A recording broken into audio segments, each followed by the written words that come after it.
The morning frost clung to Ezra Kane's beard as he pulled on his worn leather boots, the same pair that had carried him through 15 brutal winters in these Colorado mountains. Something crinkled beneath his heel. He pulled off the right boot, and there it was, a piece of paper, yellowed and carefully folded, wedged deep inside where the leather met the sole.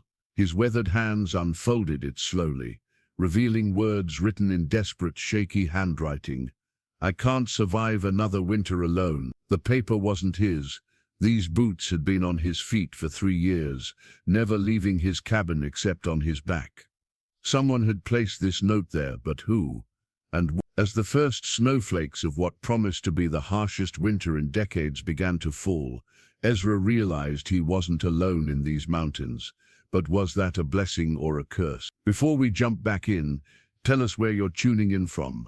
And if this story touches you, make sure you're subscribed, because tomorrow I've saved something extra special for you. Ezra stared at the note for a long moment, his breath forming small clouds in the frigid air. The handwriting belonged to someone under tremendous strain, the letters shaky, pressed deep into the paper as if written with the last reserves of strength.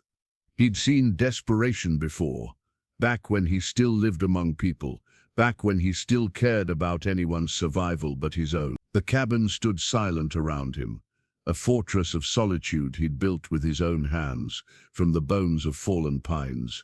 15 winters had seasoned the logs to a silver gray that blended with the mountain mist. Inside, everything had its place.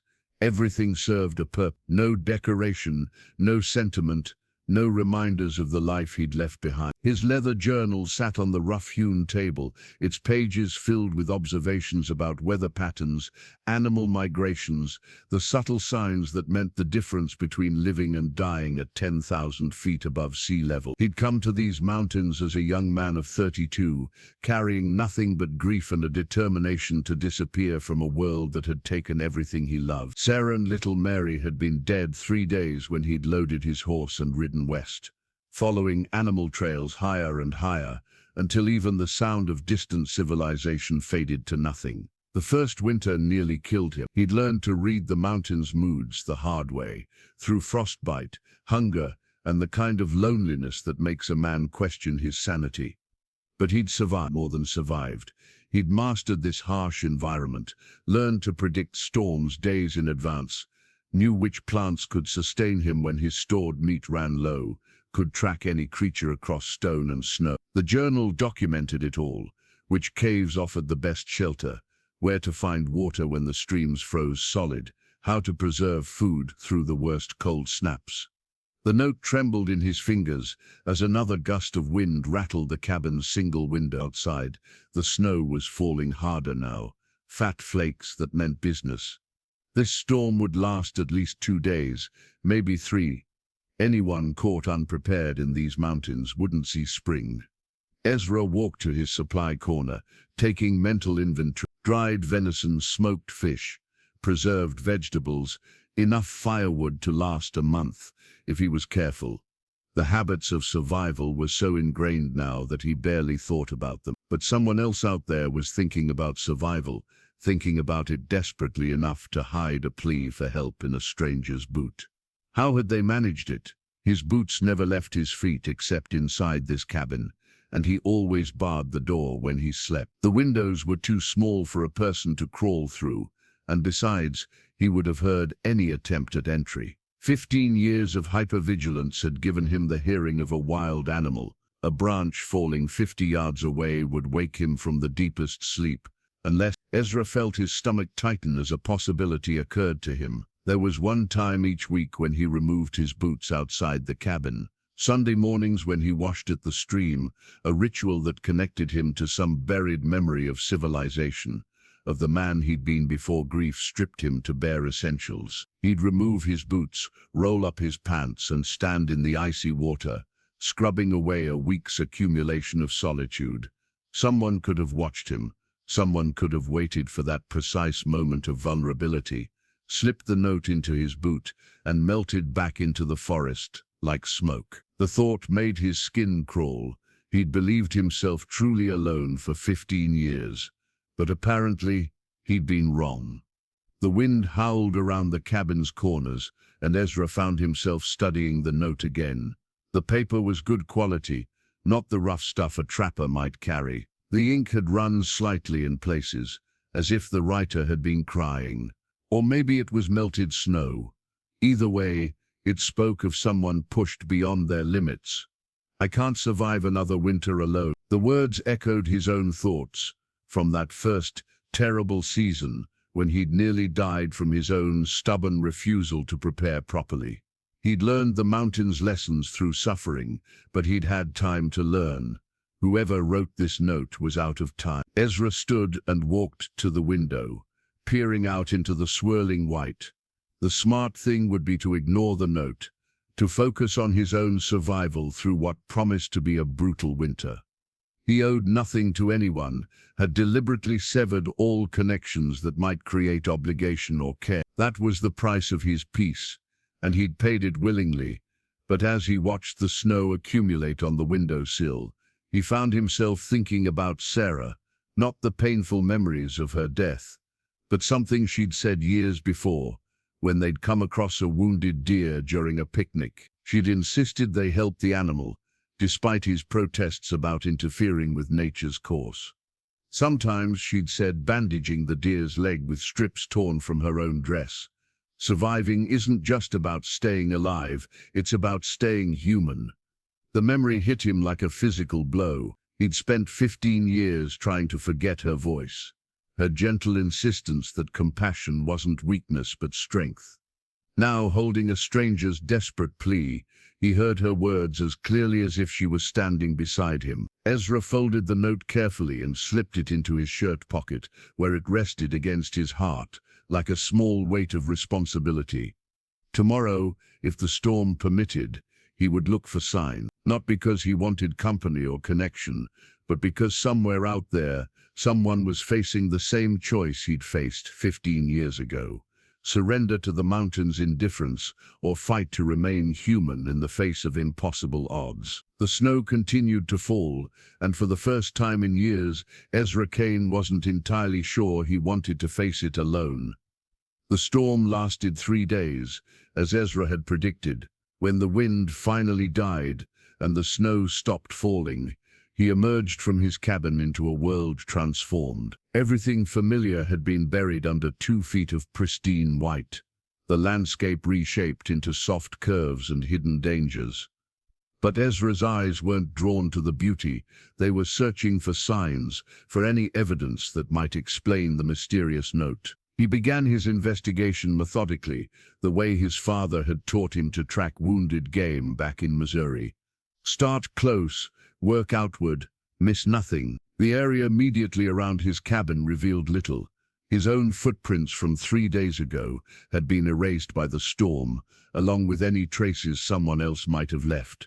But patience was one thing 15 years of solitude had taught him in abundance. He widened his search, moving in careful spirals through the pine forest that surrounded his clearing. The fresh snow made tracking easier in some ways. Any disturbance would be recent, post-storm. But it also meant that older signs had been buried beyond detection. It was near the stream here he conducted his weekly washing ritual that Ezra found the first real evidence. Caught on a low branch of a mountain juniper, a piece of fabric fluttered in the morning breeze. Dark blue wool, rough woven, the kind of material a working person might wear. It hadn't been there long. The edges weren't weathered, and it was caught at exactly the right height for someone moving quietly through the underbrush.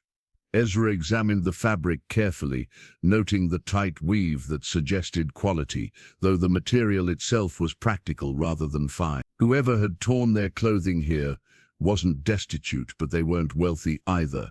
Working folk, probably, or travelers, who'd started their journey with decent equipment that was now showing the strain of hard use. He pocketed the fabric and continued his search, his senses heightened in ways he hadn't experienced since his early years in the mountains. Every broken twig, every disturbed stone might tell part of the story. The old skills came flooding back, Reading sign wasn't something you forgot. It was something that lived in your bones. 20 yards from the stream, partially hidden beneath a fallen log, Ezra discovered something that made his pulse quicker: the remains of a small fire, carefully constructed and completely extinguished. Whoever had built it knew wilderness craft. The fire had been dug into a shallow depression to contain light and heat, surrounded by a ring of stones to prevent spread, and thoroughly doused before abandoned. Kneeling beside the cold ashes, Ezra could reconstruct the scene. The fire had been small, built for warmth rather than cooking.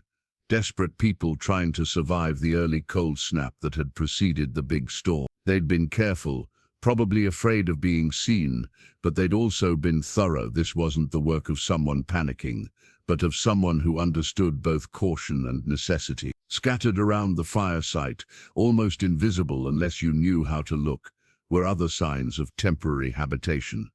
A depression in the pine needles where someone had slept, carefully disguised afterward, but not perfectly. Marks on nearby trees where rope might have been tied, perhaps to secure a makeshift shelter or hang supplies out of reach of animals. Most telling of all, pressed into the soft earth near where someone had knelt to tend the fire, was a partial boot print, smaller than Ezra's own tracks, but not a child's foot. A woman, most likely, wearing boots that had seen hard use but were still holding together. The tread pattern was distinctive, a crosshatch design that would provide good grip on rocky terrain. Ezra felt something shift inside him, a stirring of emotions he'd kept buried for 15 years. Somewhere out there, a woman was fighting for survival in conditions that challenged even his hard-won expertise. The note in his pocket suddenly felt heavier, weighted with the reality of human desperation. He expanded his search pattern, following what appeared to be a faint trail leading northwest, away from the stream and deeper into the high country. The tracks were old, mostly obliterated by the storm, but Ezra's experienced eye could pick out subtle signs: a stone turned the wrong way, a broken branch at exactly the right height, the ghost impression of footsteps in sheltered spots where the snow hadn't fallen as heavily. The trail led toward some of the most unforgiving terrain in the region, a maze of canyons and rocky spires where even experienced mountaineers could become lost. It was exactly the kind of country someone might choose if they were running from something, willing to trade safety for concealment. As the morning sun climbed higher, melting the surface snow into a treacherous crust, Ezra found himself faced with a decision that would have seemed impossible just days before. He could return to his cabin secure in his solitude and let the mystery remain unsolved, or he could follow the trail deeper into the wilderness, risking his own safety for someone he'd never met, whose only claim on his attention was a desperate note hidden in his boot. Standing at the edge of the known world, looking out over the vast expanse of winter wilderness, Ezra Kane realized that 15 years of isolation hadn't killed his capacity for choice. It had only delayed it. The note had awakened something he'd thought was dead: the understanding that some decisions transcend personal safety and comfort. He turned back toward his cabin to gather supplies, his mind already calculating what he'd need for an extended search in hostile country. The old Ezra, the man who'd fled civilization in grief and anger, might have ignored the stranger's plight. But that man was disappearing like tracks in fresh snow, replaced by someone Sarah would have recognized, someone who still believed that staying human was worth the risk. Ezra packed methodically, the way he did everything: dried meat, hardtack, coffee, blanket, rope, his medical kit such as it was. His rifle went across his shoulder, not for hunting, but for protection against the bears and mountain lions that became more desperate as winter tightened its grip. He left a note on his table, more from habit than hope. If something happened to him, it would be months before anyone found his body, if they ever did. The trail led him higher into country he knew but rarely visited, places where the air grew thin and the margin for error shrank to nothing. The sun was bright on the fresh snow, forcing him to squint despite the brim of his hat. Each step required careful consideration. What looked like solid ground might be a snow-covered crevice. What appeared to be a gentle slope might hide loose rock that could trigger an avalanche. By afternoon, he'd climbed nearly 1,000 feet, following sign that grew fresher as the day wore on. Whoever he was tracking had passed this way recently, perhaps just before the storm. They were moving with purpose, but also with the careful pace of someone conserving strength for a long journey. Smart, he thought. Panic killed more people in the mountains than cold or hunger. It was near a wind-scoured ridge that Ezra found the next piece of the puzzle. Wedged between two rocks, placed deliberately where someone following the trail would be sure to see it, was a small wooden cross, hand-carved from mountain ash, the wood still white and fresh-smelling, scratched into the crosspiece with a knife point with two initials, M.H. Ezra turned the cross in his fingers, admiring the craftsmanship despite himself. Whoever had made this possessed both skill and patience. The proportions were perfect, the wood carefully selected for its straight grain. But more than that, it represented hope. Someone carrying this cross believed in something beyond survival, believed in redemption, in the possibility that prayers might be answered, even in the wilderness. The initials told him something important. M.H. A woman's name, most likely. Margaret, Mary, Martha. The H could be anything, but it gave the mysterious stranger identity beyond the desperate note. She had a name, a history, reasons for being in this God-forsaken country that went deeper than simple bad luck. As Ezra pocketed the cross, movement caught his eye. Far below, at the tree line, smoke was rising. Not the thick black smoke of a forest fire, but the thin grey tendril of a carefully tended fire. Someone was down there, someone who needed warmth badly enough to risk the visibility that came with smoke. The descent took him an hour, working his way down steep switchbacks and loose scree that clicked and rattled under his boots. The closer he got to the smoke, the more evidence he found of recent passage, broken branches, disturbed stones, the kind of sign that someone in desperate circumstances might leave without realizing it. The fire came from a shallow cave in the limestone cliffs, a natural shelter that would provide protection from wind and snow, but little warmth without a good fire. Ezra approached carefully, his rifle ready but not raised. 15 years alone had taught him caution. But he'd also learned to distinguish between different kinds of danger. This felt like desperation, not threat. "Hello." "The fire," he called out, using the old mountain greeting that announced peaceful intentions. His voice echoed off the stone walls, coming back to him hollow and strange. He'd spoken to another human being so rarely in recent years that his own voice sounded foreign. Silence answered him, but it was the wrong kind of silence. Not empty, but filled with held breath and suppressed movement. Someone was in that cave, someone who was afraid to answer. Ezra tried again, gentler this time. "I found your note," he said, letting his rifle rest against a nearby tree. "The one in my boot. I came to help." More silence, but he could hear something now. Whispered words too faint to make out, and underneath them a sound that made his chest tighten.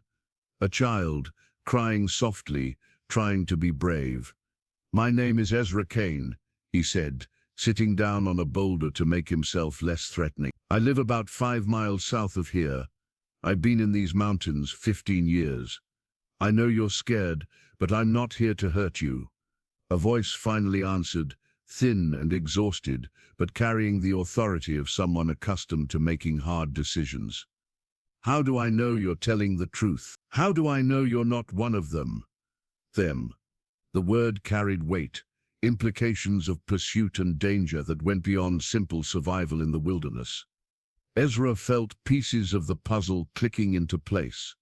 This wasn't just someone lost or unprepared for mountain travel. This was someone running. "Because," Ezra said, pulling the wooden cross from his pocket and holding it where she could see it, "I found this on the trail. Someone who carves crosses doesn't hunt people. And someone who leaves desperate notes in strangers' boots is looking for help, not trouble."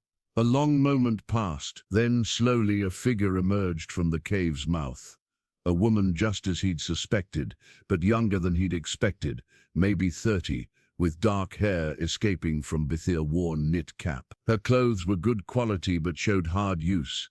Tears patched with careful stitches, mud stains that spoke of sleeping rough and traveling fast. Behind her, clinging to her coat, was a boy of perhaps 6 years old.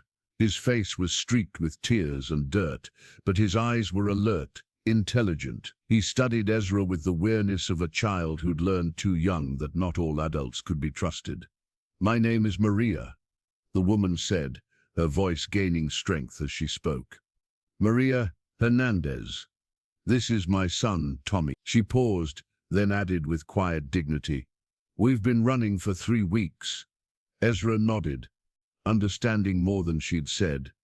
3 weeks in the mountains with inadequate supplies and a small child. The fact that they were both alive spoke to Maria's determination and resourcefulness, but it also meant they were running on borrowed time. "Running from what?" he asked gently. Maria's hand moved instinctively to Tommy's shoulder, pulling him closer. "From my husband," she said. "From men who think they own us," her voice hardened. "From people who would kill us both rather than let us go."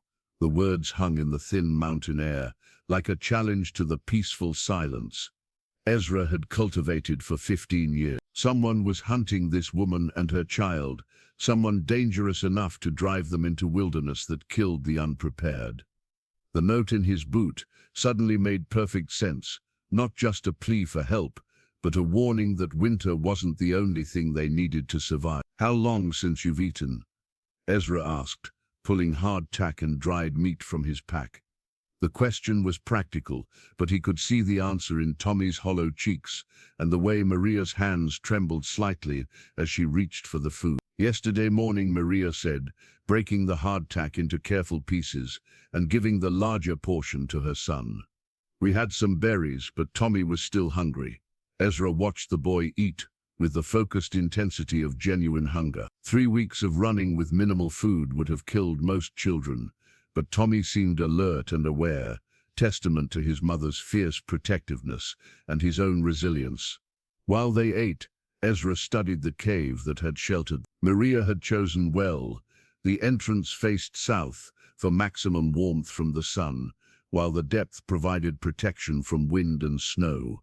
She'd built her fire in exactly the right spot to draw properly without filling the space with smoke. Survival instincts like these weren't learned overnight. "You've spent time in country like this before," Ezra observed. It wasn't quite a question. Maria nodded, some of the wariness leaving her eyes. "My father was a hunting guide before he died. He brought me up here every summer when I was Tommy's age, taught me to read weather, find water, build fires that wouldn't be seen from far away." The pieces of her story were falling into place. A woman with wilderness skills, running from an abusive husband with enough resources to pursue them across state lines. The kind of man who wouldn't accept losing control over what he considered his property. "They're not far behind us," Maria continued, her voice dropping so Tommy wouldn't hear. "Maybe a day, maybe less. We saw their horses 2 valleys over. Before the storm hit." Ezra felt cold that had nothing to do with the altitude. Men on horseback could cover ground much faster than a woman and child on foot, especially in snow that would slow the pursued while barely affecting mounted riders with proper gear. "How many?" he asked. "4 that I saw. My husband Carlos, his brother Miguel, and 2 others I didn't recognize." Maria's face hardened. "Carlos won't give up. He'd rather see us dead than free." Ezra pulled out the tattered map he'd found earlier in his search, spreading it on the cave floor. The paper was old, hand-drawn, showing the maze of canyons and ridges that defined this part of the mountains. Red X marks indicated various locations, with dates written in fading ink beside them. "Where did this come from?" he asked. Maria's eyes widened when she saw the map. "That's mine. It must have fallen out of my pack when we camped by your stream." She pointed to the X marks. "Those are places my father showed me, caves, hidden water sources, places to cache supplies or wait out storms." Ezra studied the markings with growing respect for Maria's dead father. The man had been a true mountain guide, someone who understood that survival often meant knowing where to hide rather than how to fight. Several of the locations marked were places Ezra himself used, secret spots he'd thought no one else knew about. "Your father was a wise man," Ezra said, "but some of these places," he pointed to marks in the high country, areas where snow might not melt until July. "They're death traps in winter. I know, we've been working our way south, trying to get below the snow line before it gets too deep." Maria traced a route on the map with her finger, "but they keep pushing us higher, cutting off the easy routes." It was a classic hunting strategy, Ezra realized. Drive the prey toward impassable terrain, then close in when they had nowhere left to run. Carlos and his men knew exactly what they were doing. Tommy finished eating and curled up against his mother, exhaustion finally overcoming the alertness that had kept him going. Maria smoothed his hair with gentle fingers, and Ezra saw in her face the same fierce protectiveness he'd once seen in Sarah when their daughter was frightened by thunderstorms. "He's been so brave," Maria whispered. "Never complains, does everything I tell him without argument, but he's getting weaker." "Another week of this." She didn't finish the sentence. Ezra found himself remembering his own daughter Mary at about Tommy's age. The way she'd trusted him, completely believed he could protect her from anything. The memory was sharp enough to cut, but for once it didn't send him retreating into emotional numbness. "There's a place," he said slowly, "about 10 miles north of here. My father-in-law built a hunting cabin there 30 years ago. It's off any map, hidden in a canyon where horses can't go. If we could get there, Maria looked at him with surprise, and something that might have been hope. Ezra realized what he'd said and felt something fundamental shift inside him. For 15 years, every decision had been about solitude, about avoiding the complications that came with caring about other people. Now, looking at this exhausted woman and her brave son, he found himself choosing connection over safety, responsibility over isolation. "I know these mountains better than anyone," he said. "I know places to hide, ways to move without being tracked. And I know how men like your husband think." His voice hardened with old anger. "I've seen what they do to women and children who try to leave." Maria was quiet for a long moment, studying his face. "Why would you help us?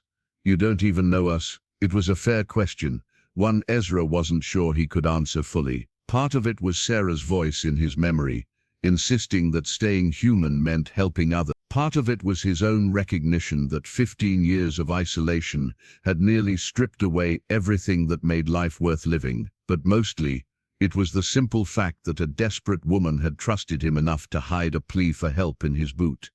And he wasn't going to let that trust be wasted. "Because," he said, gathering up his pack and checking his rifle, "some things are worth fighting for, and some people deserve a chance to be free." As the afternoon shadows grew longer and the temperature began to drop, Ezra Kane found himself preparing for a kind of battle he'd been avoiding for 15 years. Not against the mountain's indifference, but for the lives of people who had become, somehow, his responsibility. They moved carefully through the failing light, Ezra leading with Maria and Tommy following in his footsteps to minimize their trail. The snow crunched softly under their boots, each step a small betrayal of their position. But there was no avoiding it. Speed mattered more than stealth now. They needed distance between themselves and the men who would resume tracking at first light. It was Tommy who found the photograph. They'd stopped to rest in a grove of aspens, their white bark ghostly in the dusk, when the boy wandered a few steps from the trail. His small voice called out with the excitement children reserve for unexpected discoveries. "Mama, look what someone dropped." The photograph was wedged between two rocks, partially buried under fallen leaves that had somehow escaped the snow. Maria retrieved it carefully, and Ezra saw her face change as she looked at the image. Her hand trembled slightly as she passed it to him. The picture showed a young woman with dark hair and kind eyes, holding a little girl of perhaps 3 years old. Both were smiling with the unself-conscious joy of a perfect summer day. The photograph was old, the colors faded, but the love between mother and daughter was as clear as if it had been taken yesterday. Ezra's breath caught in his throat. The woman in the photograph could have been Maria's sister, the same gentle features, the same protective way of holding her child. But more than that, the little girl reminded him so powerfully of Mary at the same age that for a moment he couldn't breathe. "It's not mine," Maria said quietly, seeing his reaction. "But whoever dropped it, she looks like someone who understood what it means to love a child." Ezra turned the photograph over with hands that shook slightly. On the back, in faded ink, someone had written Sarah and Mary Kane, June 18, his own wife and daughter, captured in a moment of perfect happiness. 27 years ago, the photograph he'd thought was lost forever in the fire that claimed their house, that he'd mourned almost as much as he'd mourned them. Sarah had treasured this picture, carried it with her everywhere during Mary's illness, as if the image of health and joy could somehow call back what was being taken from them.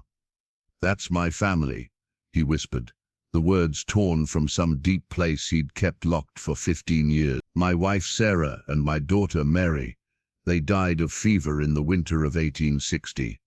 Maria's eyes filled with compassion. "Oh, Ezra, I'm so sorry." Tommy, with the directness of childhood, asked, "Is that why you live alone in the mountain?" Ezra knelt down to the boy's level, still holding the photograph.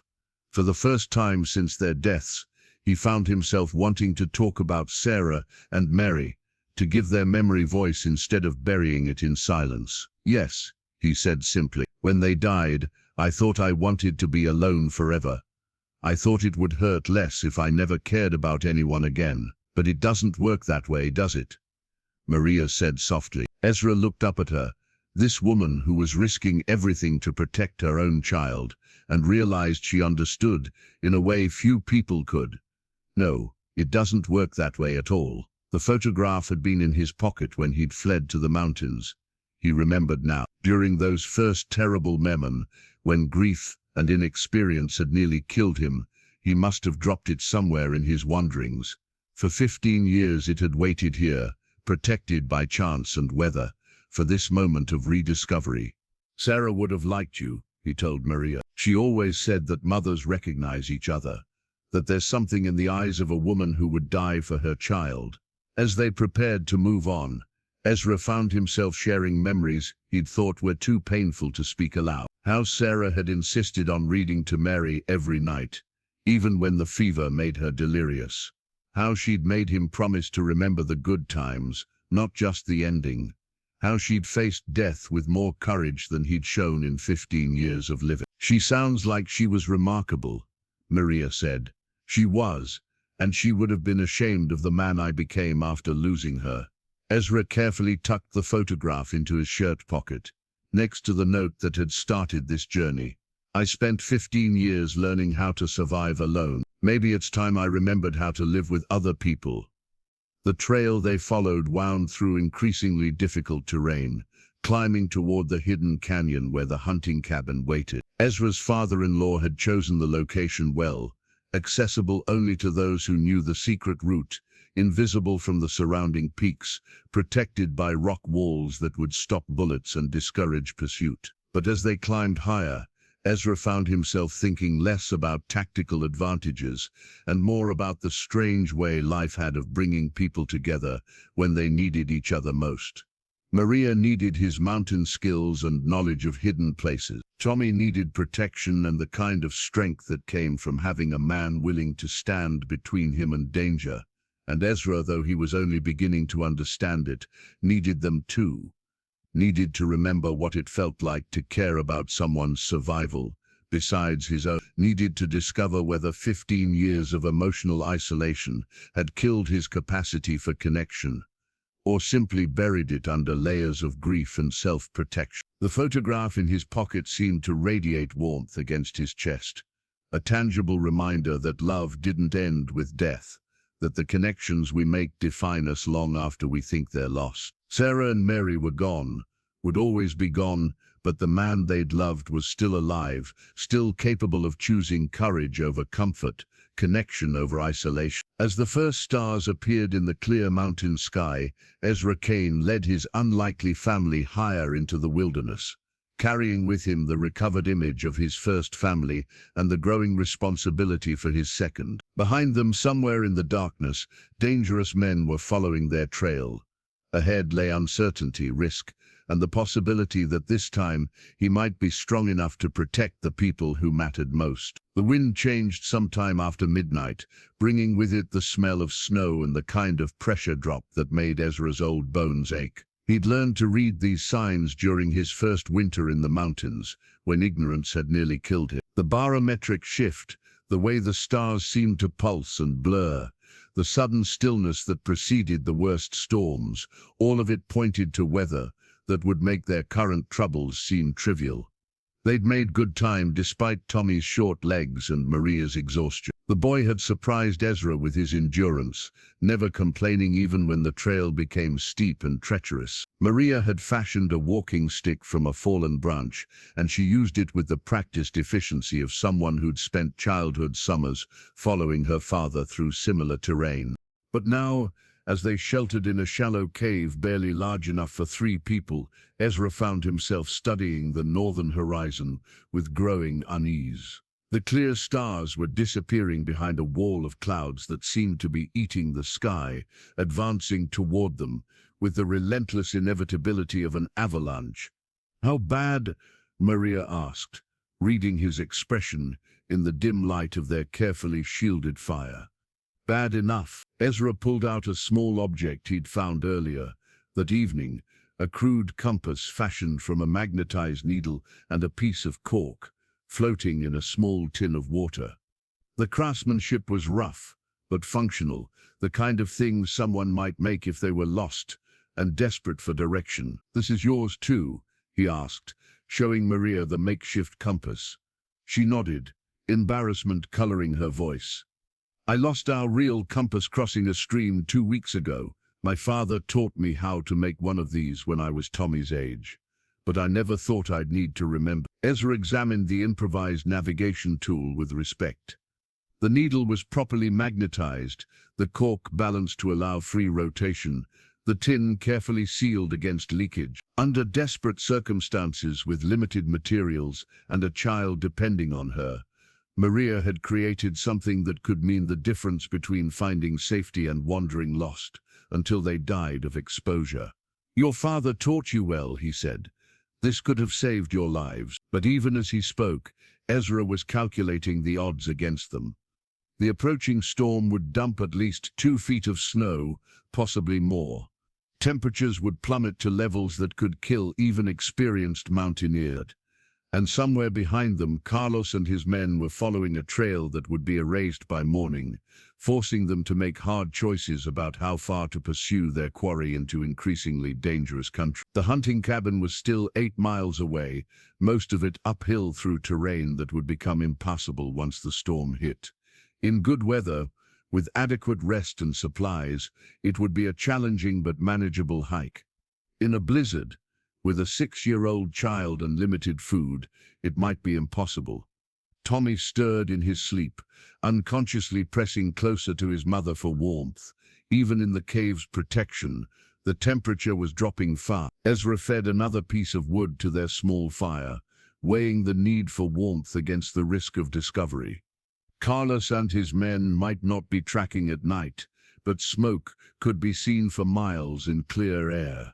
"We need to make a decision," Ezra said quietly. "We can stay here and ride out the storm, hope that Carlos gives up and turns back when the weather gets too dangerous. Or we can push for the cabin now, try to get there before the worst of it hits." Maria was quiet for a long moment, her hand resting protectively on Tommy's shoulder. "What are the chances of making it to the cabin?"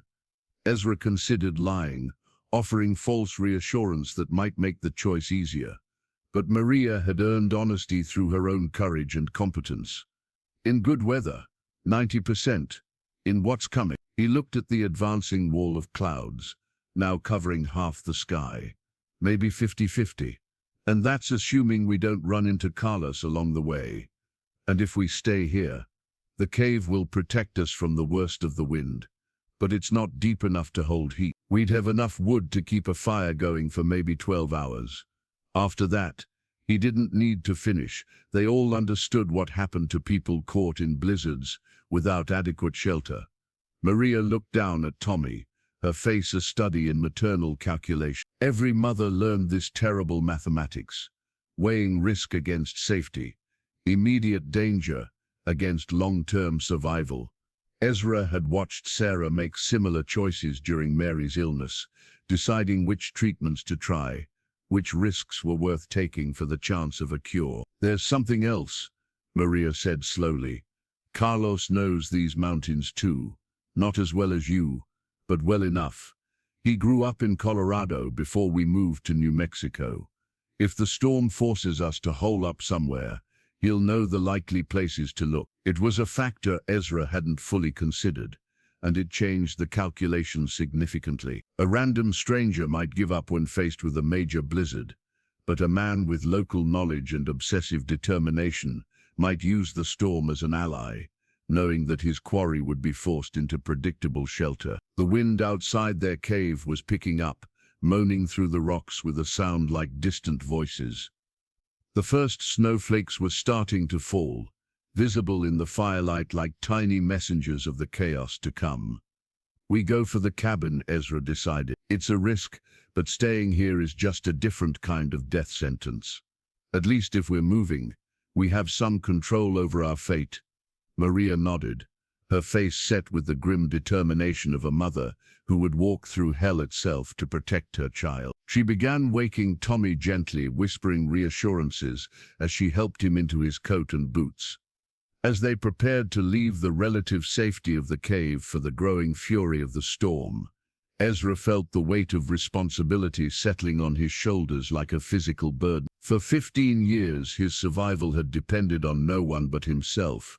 Now 2 lives hung in the balance of every decision he made. The homemade compass pointed steadily north, toward the hidden canyon, and the cabin that represented their only chance of surviving what was shaping up to be one of the worst blizzards in memory. Behind them, the last clear patch of sky was disappearing behind the advancing storm front. Ahead lay 8 miles of increasingly treacherous terrain, to be covered in darkness while nature prepared to unleash its full fury. But as they stepped out of the cave and into the first stinging bite of wind-driven snow, Ezra Kane felt something he hadn't experienced in 15 years. The fierce joy of having something worth fighting for. Within an hour, the storm had transformed from promise to reality. The wind howled through the canyon walls with a voice like a living thing, driving snow so thick that Ezra could barely see Maria's form just 3 feet ahead of him. Tommy rode on his shoulders now, the boy's weight a constant reminder of what was at stake with every treacherous step. The trail had disappeared completely, buried under snow that was accumulating faster than Ezra had ever seen in his 15 years in the mountains. He was navigating by instinct and memory now, following the contours of the land rather than any visible path. Each step had been tested carefully. What looked like solid ground might be a snow-covered hole or a loose rock that could send them tumbling into the darkness below.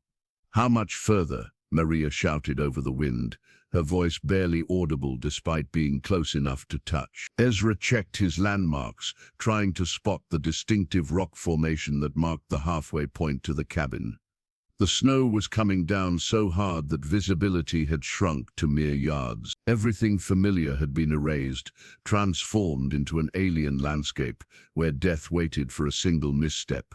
3 miles, maybe 4, he called back, though he wasn't entirely certain. In conditions like these, even his experienced navigation skills were being pushed to their limits. It was Tommy who spotted the blood. The boy's young eyes, positioned higher on Ezra's shoulders, caught sight of something the adults had missed, dark spots in the snow, visible for just a moment before being covered by the falling flakes. "There's something red over there," Tommy said, pointing toward a cluster of rocks about 20 yards to their left. Ezra changed course, fighting through knee-deep snow to investigate.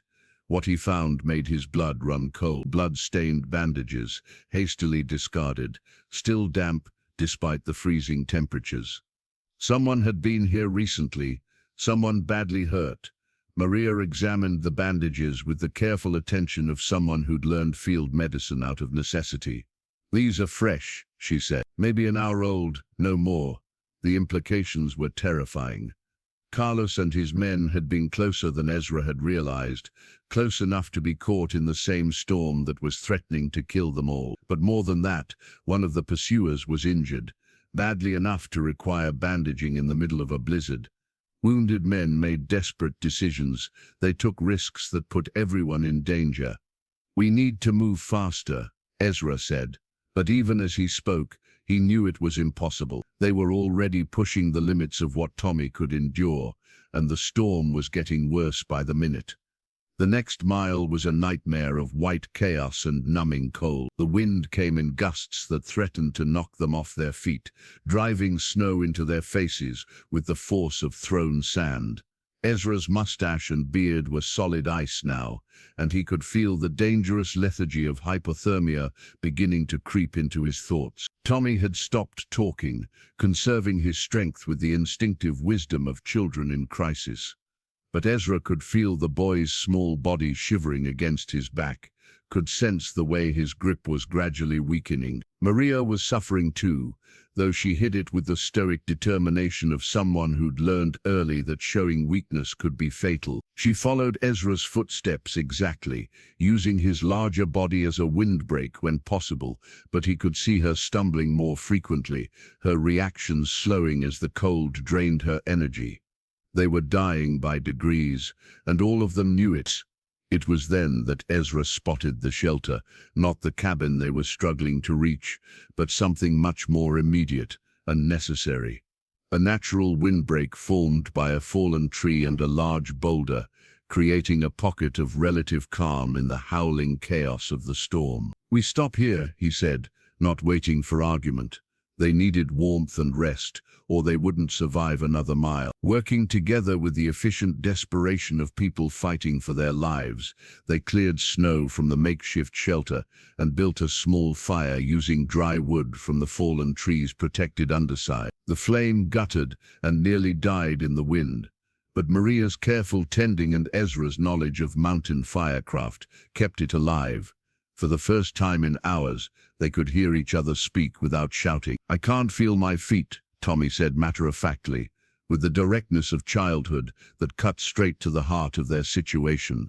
Ezra pulled off the boy's boots and socks, examining his feet for signs of frostbite. The toes were white and cold, but still flexible, painful but not permanently damaged. He rubbed them gently between his hands, working circulation back into the small extremities. "This hurts," Tommy said, tears forming in his eyes as feeling returned to his feet. "Pain is good," Ezra told him. "Pain means your feet are going to be fine. It's when they stop hurting that you worry." Maria watched this interaction with an expression Ezra couldn't quite read. Gratitude mixed with something deeper, a recognition that this gruff mountain man was treating her son with the gentle care of a father. As the fire grew stronger and warmth began to seep back into their bodies, Ezra found himself thinking about the blood they'd found, about the injured man somewhere out in the storm. Part of him, the part that had learned compassion from Sarah, wondered if they should try to help, but the larger part, the part responsible for Maria and Tommy's survival, knew that mercy could be a luxury they couldn't afford. The storm showed no signs of abating. If anything, it was getting worse, the wind reaching a pitch that spoke of true mountain fury. They might be stuck in this makeshift shelter for hours, possibly until dawn, but they were alive, and they were together, and for now that had to be enough. As Maria held Tommy close to the fire, helping him warm his hands while she dried his socks, Ezra found himself thinking about the strange turns life could take. This morning he'd been a solitary hermit whose only concerns were his own survival and comfort. Tonight he was responsible for 2 other lives, and the weight of that responsibility felt heavier and more precious than anything he'd carried in 15 years. The storm raged on, but inside their small circle of firelight, something like hope was beginning to grow. Dawn came grey and muffled, the storm finally exhausting itself after hours of fury. Ezra woke to find Tommy curled against his side, the boy's small hand clutching a piece of fabric that hadn't been there the night before. In the pale morning light, he could see it was a child's mitten, hand-knitted in bright red wool, with a pattern of white snowflakes. "Where did this come from?" Ezra asked gently, not wanting to startle the boy awake. Tommy's eyes opened, alert despite the early hour. "I found it in the snow when I got up to, you know." He gestured vaguely toward the edge of their shelter, where he'd stepped out for nature's call just as children do, even in the aftermath of blizzards. Maria was already awake, feeding small sticks to their fire to keep it alive. She looked at the mitten with an expression that mixed confusion with growing alarm. "That's not Tommy's," she said quietly. "His mittens are blue, and they're both still in his pack." Ezra examined the small garment more carefully. The knitting was expert, the kind of work that spoke of love and patience. The yarn was good quality wool, designed to keep small hands warm through mountain winter. But most telling of all, the mitten was still damp, as if it had been dropped recently, rather than lying buried under accumulated snow. "There's another child out here," Maria whispered, the realization hitting her like a physical blow. The implications were staggering. Carlos and his men had been traveling with a child, probably using the young one as leverage. Insurance that Maria wouldn't do anything too desperate if she knew an innocent life hung in the balance. It was exactly the kind of calculating cruelty Ezra had learned to expect from men who viewed other people as property. "Who would they bring?" Maria asked, though her voice suggested she already suspected the answer. "Rosa," Tommy said quietly. "Mama, what if they brought Rosa?" Maria's face went pale. Rosa was her sister's daughter, a 5-year-old girl who lived with Carlos's family in New Mexico. Maria had been trying to gain custody of the child for months before their escape, knowing that her niece was being raised in the same atmosphere of violence and control that had nearly destroyed her own son. "She's leverage," Ezra said, understanding the tactical situation immediately. "They brought her to make sure you wouldn't run too far, wouldn't take risks that might get you killed and leave her with no one to protect her." It was a masterpiece of psychological warfare, the kind of strategy that revealed just how thoroughly Carlos understood his wife's character. Maria would endure almost anything to protect Tommy, but she would sacrifice herself without hesitation if it meant saving another child. The mitten represented a new and terrible complication. Even if they reached the safety of the hunting cabin, Maria would never be able to rest, knowing that Rosa was somewhere in the mountains, cold and frightened and dependent on the mercy of men who possessed none. "We have to find her," Maria said, stating the obvious with the flat certainty of someone who'd already made an irrevocable decision. Ezra studied the terrain around their shelter, reading the story the storm had written in snow and broken branches. The blizzard had been indiscriminate in its fury, burying tracks and erasing sign with equal thoroughness.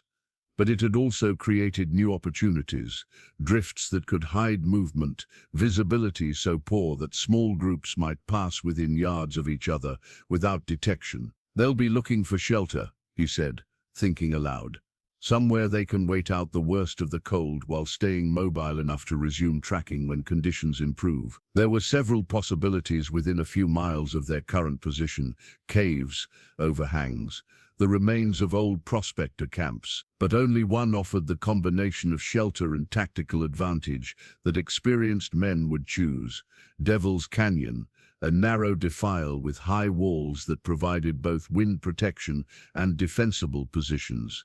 It was also a trap. Anyone who entered the canyon had to come out the same way they went in, unless they knew about the hidden trail that Ezra's father-in-law had carved into the rock face 30 years ago. "I know where they are," Ezra said, his voice carrying the conviction of someone who'd spent 15 years learning to think like both predator and prey. "But getting Rosa out alive, that's going to require more than just knowing where to look." Tommy had been listening with the focused attention children bring to conversations that might determine their fate. Now he spoke up with an idea that was both innocent and tactically sound. "What if we made them think we were somewhere else? Like when we play hide and seek, and I leave my hat in one place, so you look there while I hide somewhere different." Ezra stared at the boy with newfound respect.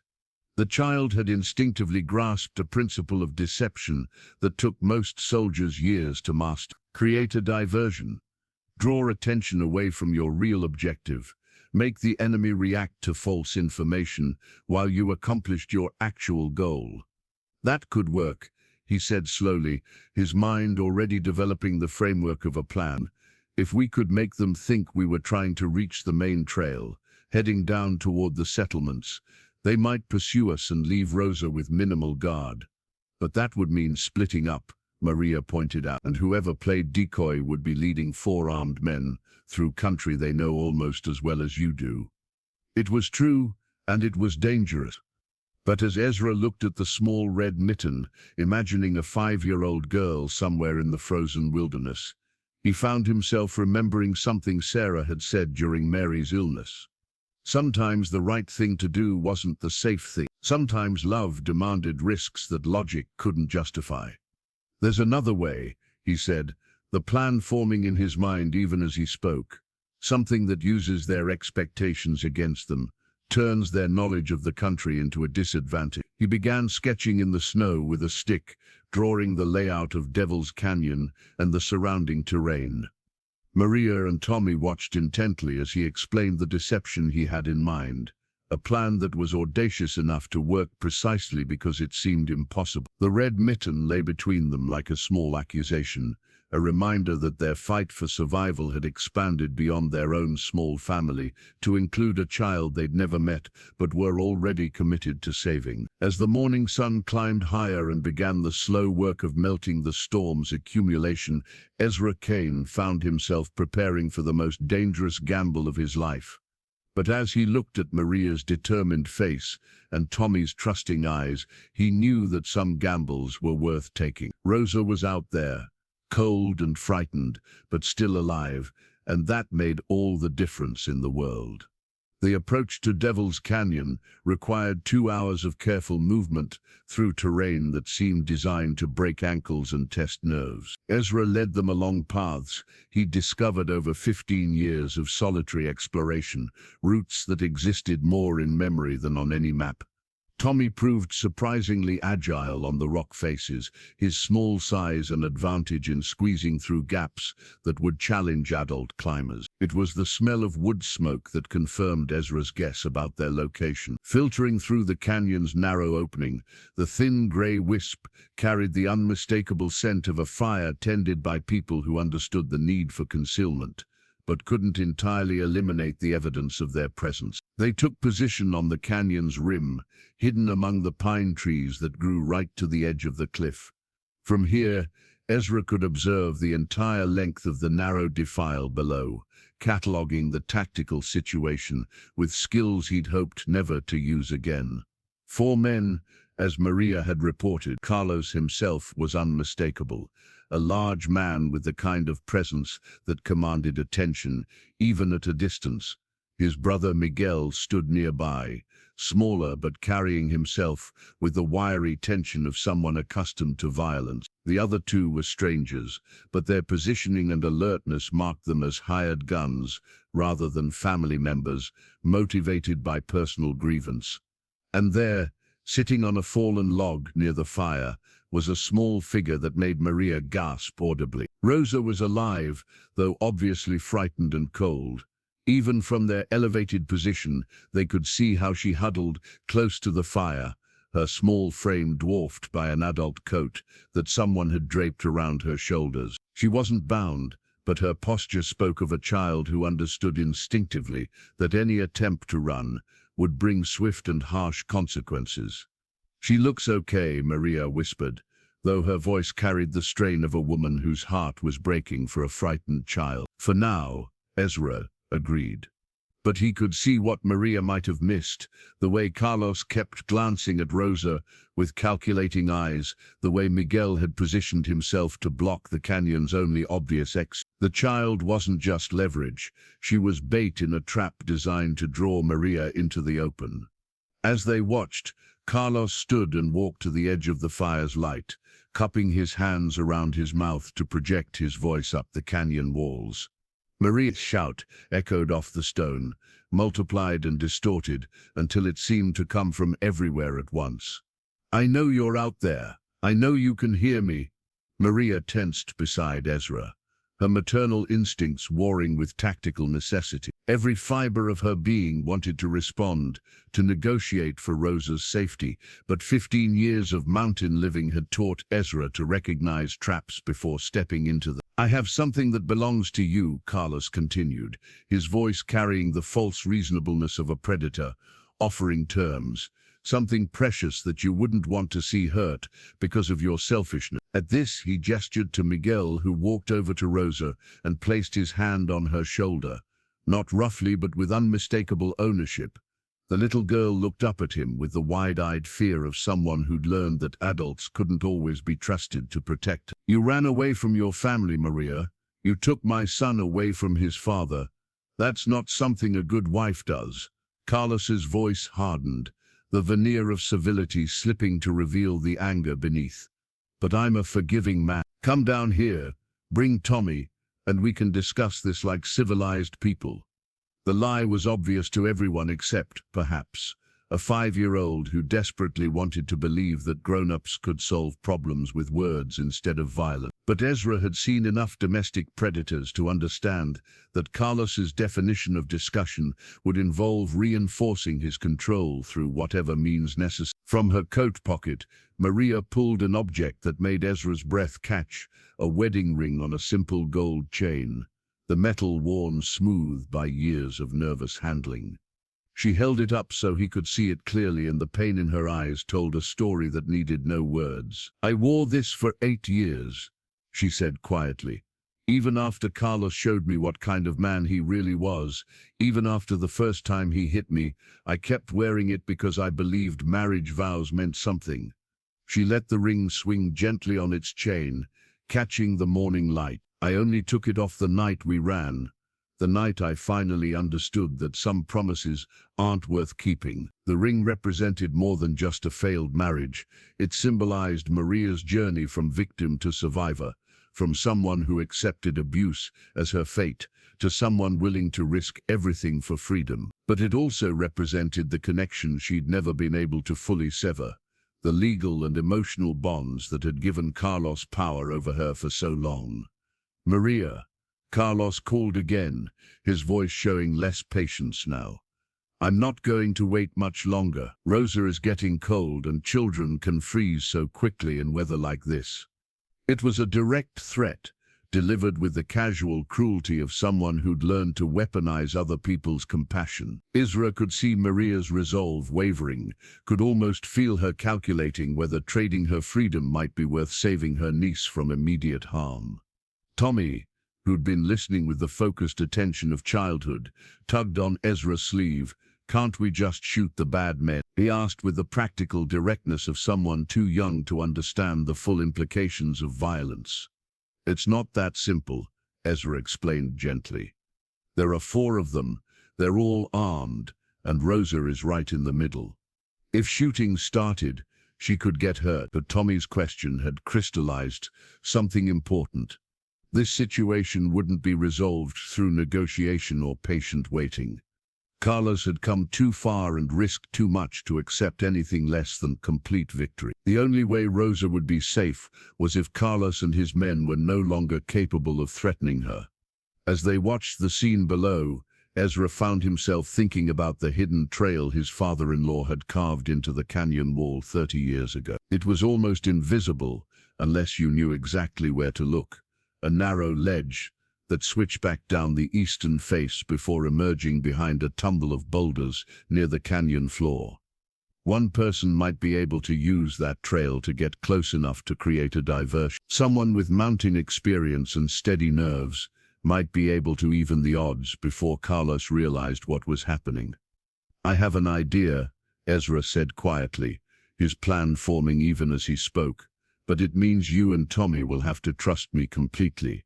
And it means accepting some risk." Maria looked at him with eyes that had learned to recognize truth, even when it came wrapped in danger. "What kind of risk?" "The kind where we might all die if I'm wrong," Ezra admitted. but also the kind where Rosa definitely dies if we do nothing. Below them, Carlos was growing more agitated, his calls becoming sharper and more threatening.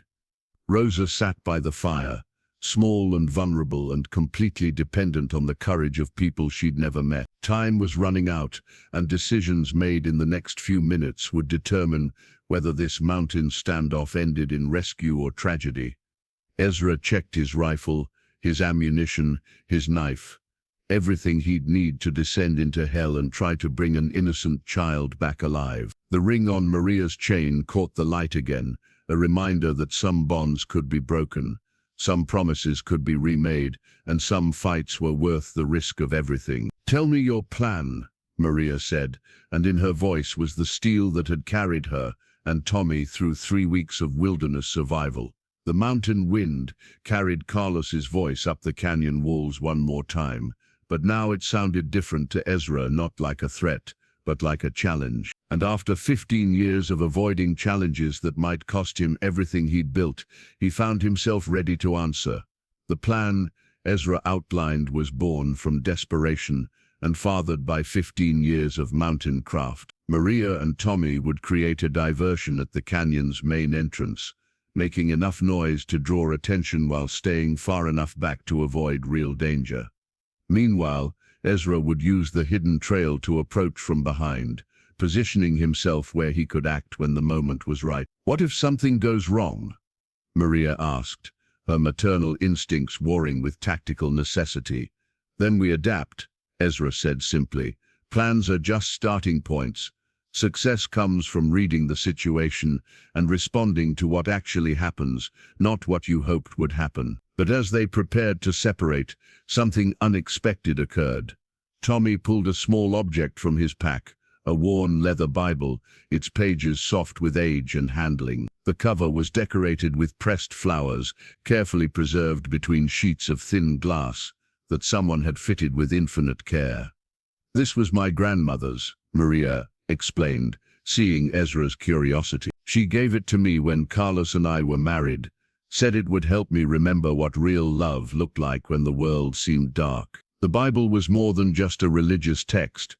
It was a talisman of faith, a connection to family wisdom, a reminder that hope could survive even in the darkest circumstances. The pressed flowers told their own story: wedding bouquets, birthday celebrations, Easter mornings when the world seemed filled with possibility. "Grandmother used to say that God puts people in our path when we need them most," Maria continued, her eyes meeting Ezra's with steady intensity. "She said recognizing those people was a gift, but bet their help was a choice." The words hit Ezra with unexpected force. For 15 years he'd convinced himself that isolation was strength, that needing no one was the same as being unbreakable. But looking at Maria's weathered Bible, seeing the evidence of faith maintained through hardship and loss, he began to understand that maybe real strength came from connection, from choosing to care about people even when caring made you vulnerable. "Your grandmother sounds like she was a wise woman," he said. "She was, and she would have liked you." Maria carefully wrapped the Bible and tucked it back into her pack. "She always said you could tell a person's character by how they treated children and animals, the ones who couldn't defend themselves."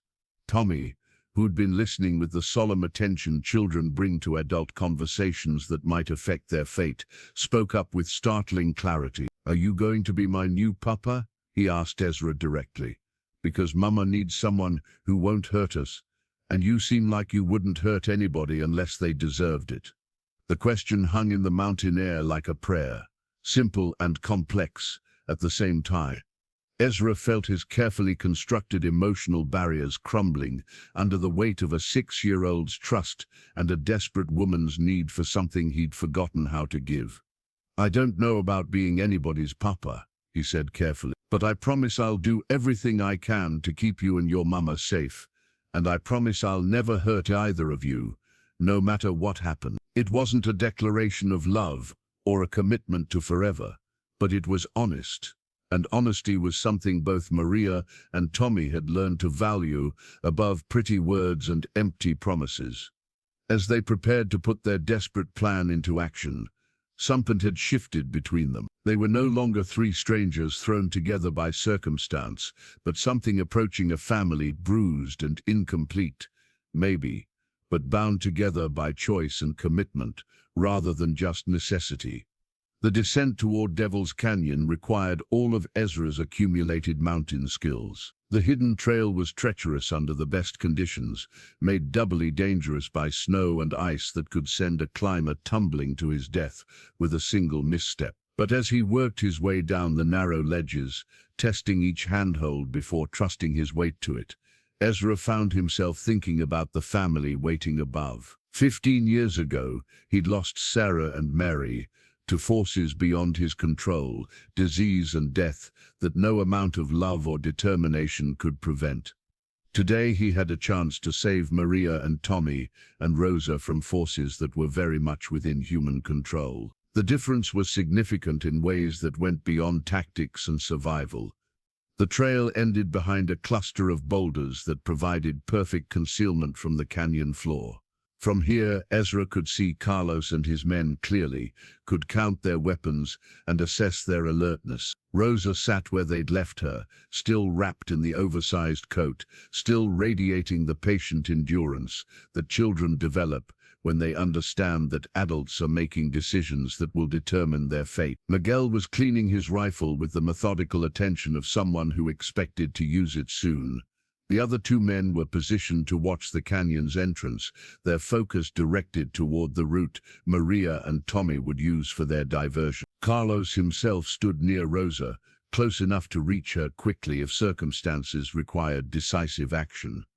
It was a good tactical setup, but it had one weakness that Carlos couldn't have anticipated. His entire plan depended on Maria's maternal instincts overwhelming her survival instincts, on her willingness to sacrifice herself for Rosa's safety. What he hadn't counted on was the possibility that Maria might have found someone else willing to make that sacrifice, someone with the skills and determination to turn his trap against him.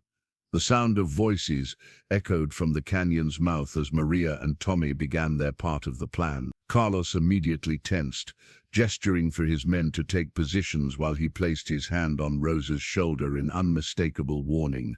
"Maria," he called out, his voice carrying relief and threat in equal measure. "I knew you'd see reason. Come down where we can talk properly." From his concealed position, Ezra could see the entire chess game playing out. Carlos thought he was still in control, thought the mountain hermit was just another variable he could manage through superior numbers and firepower. He was about to learn that 15 years of solitude had taught Ezra Kane lessons about patience, position, and the sudden application of decisive force that no amount of bullying could prepare someone to face. The Bible in Maria's pack had reminded Ezra of something he'd forgotten during his long isolation, that faith wasn't about expecting easy answers or guaranteed outcomes. It was about choosing to act with hope and courage, even when the odds were terrible and the consequences of failure unthinkable. Looking down at the small girl who trusted in the decency of people she'd never met, Ezra Kane prepared to discover whether 15 years of exile had destroyed his capacity for heroism or simply refined it into something harder and more useful than he'd ever imagined possible. The confrontation in Devil's Canyon ended faster than Ezra had expected. Carlos's overconfidence became his weakness when Ezra emerged from behind the boulders, with his rifle trained on the man who'd terrorized his family for years. The other men, caught between crossfire and confused by the tactical situation they hadn't anticipated, made the smart choice and surrendered rather than risk a gunfight with unknown odds. By sunset they were back at Ezra's cabin, an unlikely family of 4 gathered around the warmth of his fireplace. Rosa had barely spoken during the journey, clinging to Maria with the desperate intensity of a child who'd been frightened beyond words. But now, in the safety of solid walls and a good fire, she was beginning to thaw. "Are the bad men really gone?" she asked Maria, in Spanish, her small voice barely above a whisper. "They're gone, Mia," Maria replied, smoothing the little girl's hair with gentle fingers. "They can't hurt us anymore." Rosa nodded solemnly, then turned her attention to Ezra with the frank curiosity of childhood. "Tommy says you're going to take care of us. Is that true?" Ezra found himself meeting the steady gaze of a 5-year-old who'd learned too early that adults sometimes lied about important things. "Yes," he said simply, "that's true." It was then that Rosa pulled something from her pocket that made the room go quiet, a crumpled wanted poster with Maria's photograph and a reward amount that explained why Carlos had been so determined to pursue them across state lines. The poster was official, bearing the seal of the territorial marshal, and it painted Maria as a kidnapper who'd stolen Carlos's son and disappeared into the wilderness. "One of the men dropped this," Rosa explained, her voice carrying the matter-of-fact tone children use when discussing things they don't fully understand. "I picked it up because it had Aunt Maria's picture." Ezra studied the poster with growing anger. The lies were expertly crafted. Maria described as unstable, Tommy portrayed as an innocent victim of his mother's mental illness, Carlos presented as a concerned father, seeking to recover his stolen son. The reward money was substantial enough to attract serious attention from bounty hunters and law enforcement. "He had this made before we ever left," Maria said, her voice hollow with understanding. "He was planning for our escape, making sure that even if we got away, we'd never be safe anywhere civilization could reach us." The poster represented the full extent of Carlos's manipulative planning. He'd anticipated his wife's eventual rebellion and prepared legal weapons to use against her, transforming her escape into a crime and her motherhood into kidnapping. It was a masterpiece of psychological warfare that revealed just how thoroughly he'd understood and prepared to counter her desperation. But it also revealed something Carlos hadn't anticipated, his own fatal miscalculation. The poster described Tommy as Carlos Hernandez Jr., legitimate son and heir. There was no mention of Tommy's real parentage, no acknowledgement that the boy might have reasons of his own for wanting to escape his stepfather's control. "Carlos isn't Tommy's real father," Maria explained quietly, seeing Ezra's confusion. "Tommy's father died when he was 2. I married Carlos because I thought Tommy needed a father figure, someone to provide stability and protection." The irony was bitter and Maria had entered an abusive marriage to protect her son, only to discover that sometimes the greatest danger came from the people who promised safety. Carlos had used her maternal instincts against her, exploiting her love for Tommy as a weapon of control. Tommy, who'd been playing quietly with Rosa near the fire, looked up with the directness that seemed to be his trademark. "I never wanted him to be my papa," he said matter-of-factly. "He was mean to Mama, and he smelled like whiskey and anger." The child's assessment was devastatingly accurate. In a few simple words, Tommy had captured the essence of an abusive relationship, the fear, the unpredictability, the way violence poisoned even the safest spaces. As the evening wore on, the 4 of them settled into something resembling domestic routine. Maria helped Ezra prepare dinner, their movements around the small kitchen, developing an easy rhythm that spoke of compatibility and shared purpose. Rosa and Tommy played quietly together, 2 children who'd learned to find joy even in circumstances that would break most adults. But underneath the surface normalcy, larger questions remained unresolved.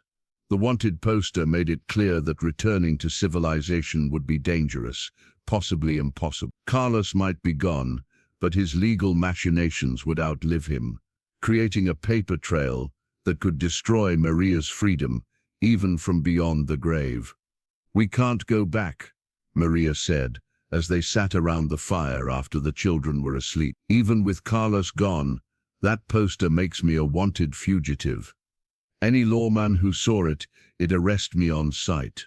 Ezra had been thinking the same thing, weighing their options with the careful deliberation of someone who'd learned that hasty decisions in the mountains usually ended badly. The cabin could sustain 4 people through the winter, but barely. They'd need to expand their supplies, improve their shelter, prepare for a siege of isolation that might last years. "Maybe going back isn't the answer," he said slowly. "Maybe the answer is staying where we are, building something new instead of trying to recover something old."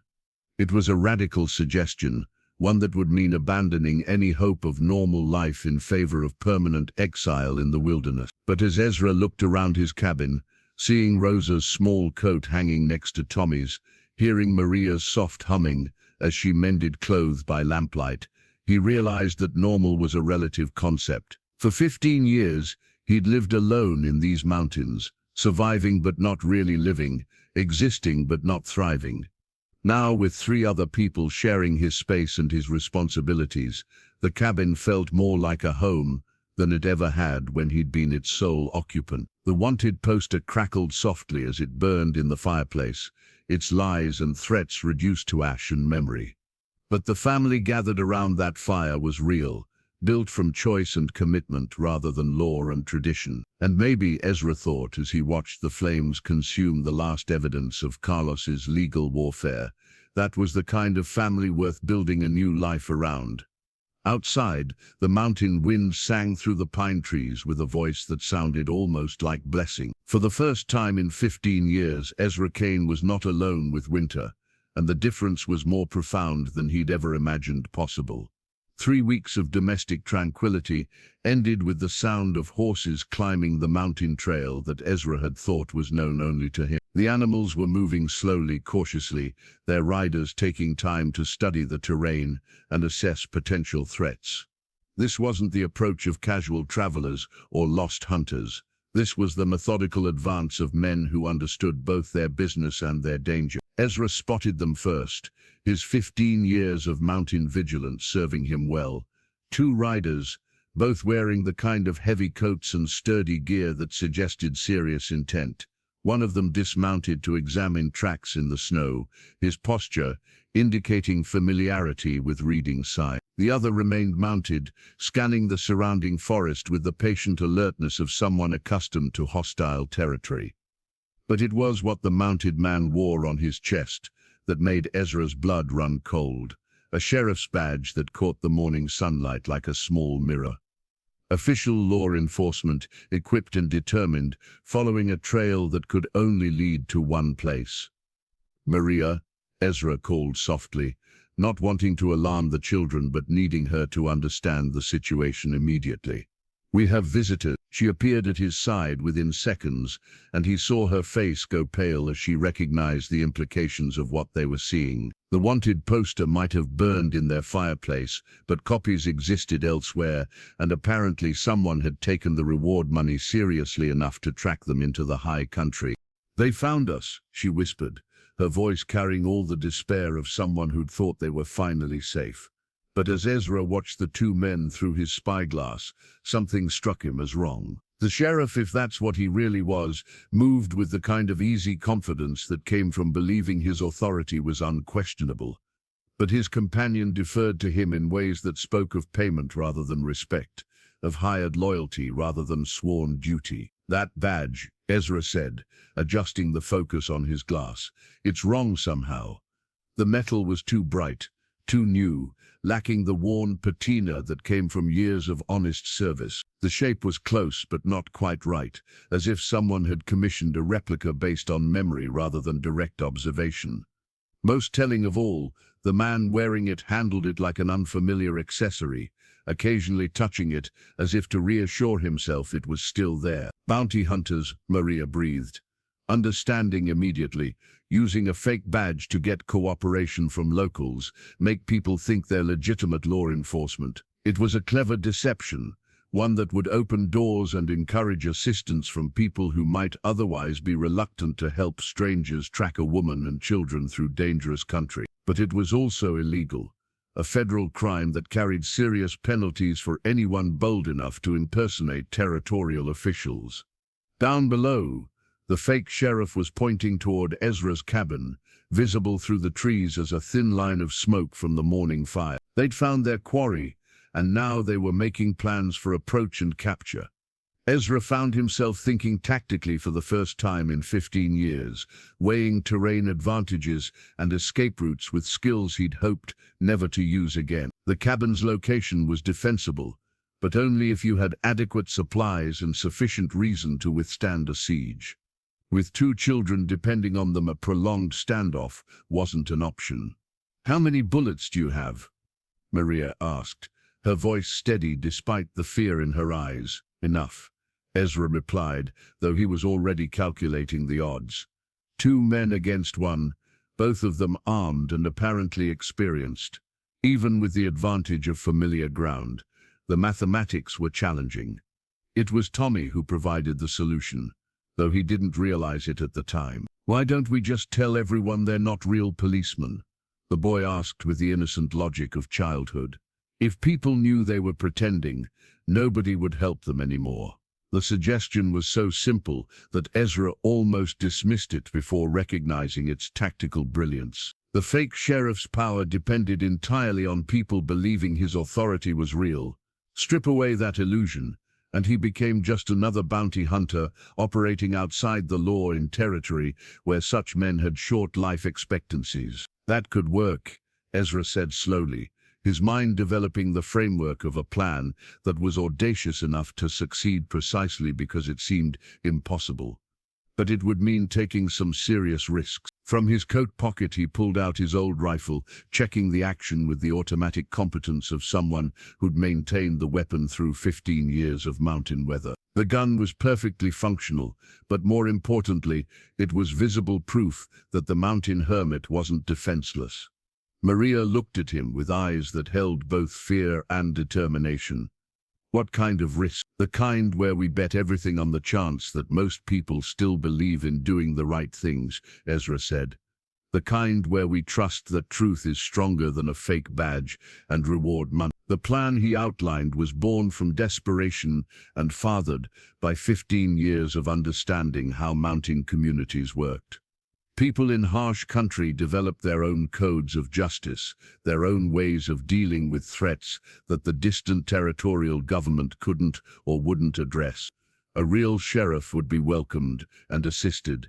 Fake lawmen who endangered women and children would find themselves facing the kind of community justice that didn't require courts or juries. As they prepared to put their desperate gamble into action, Ezra found himself thinking about Sarah and the conversations they'd had about courage and moral obligation. She'd always insisted that doing the right thing wasn't about having guarantees of success.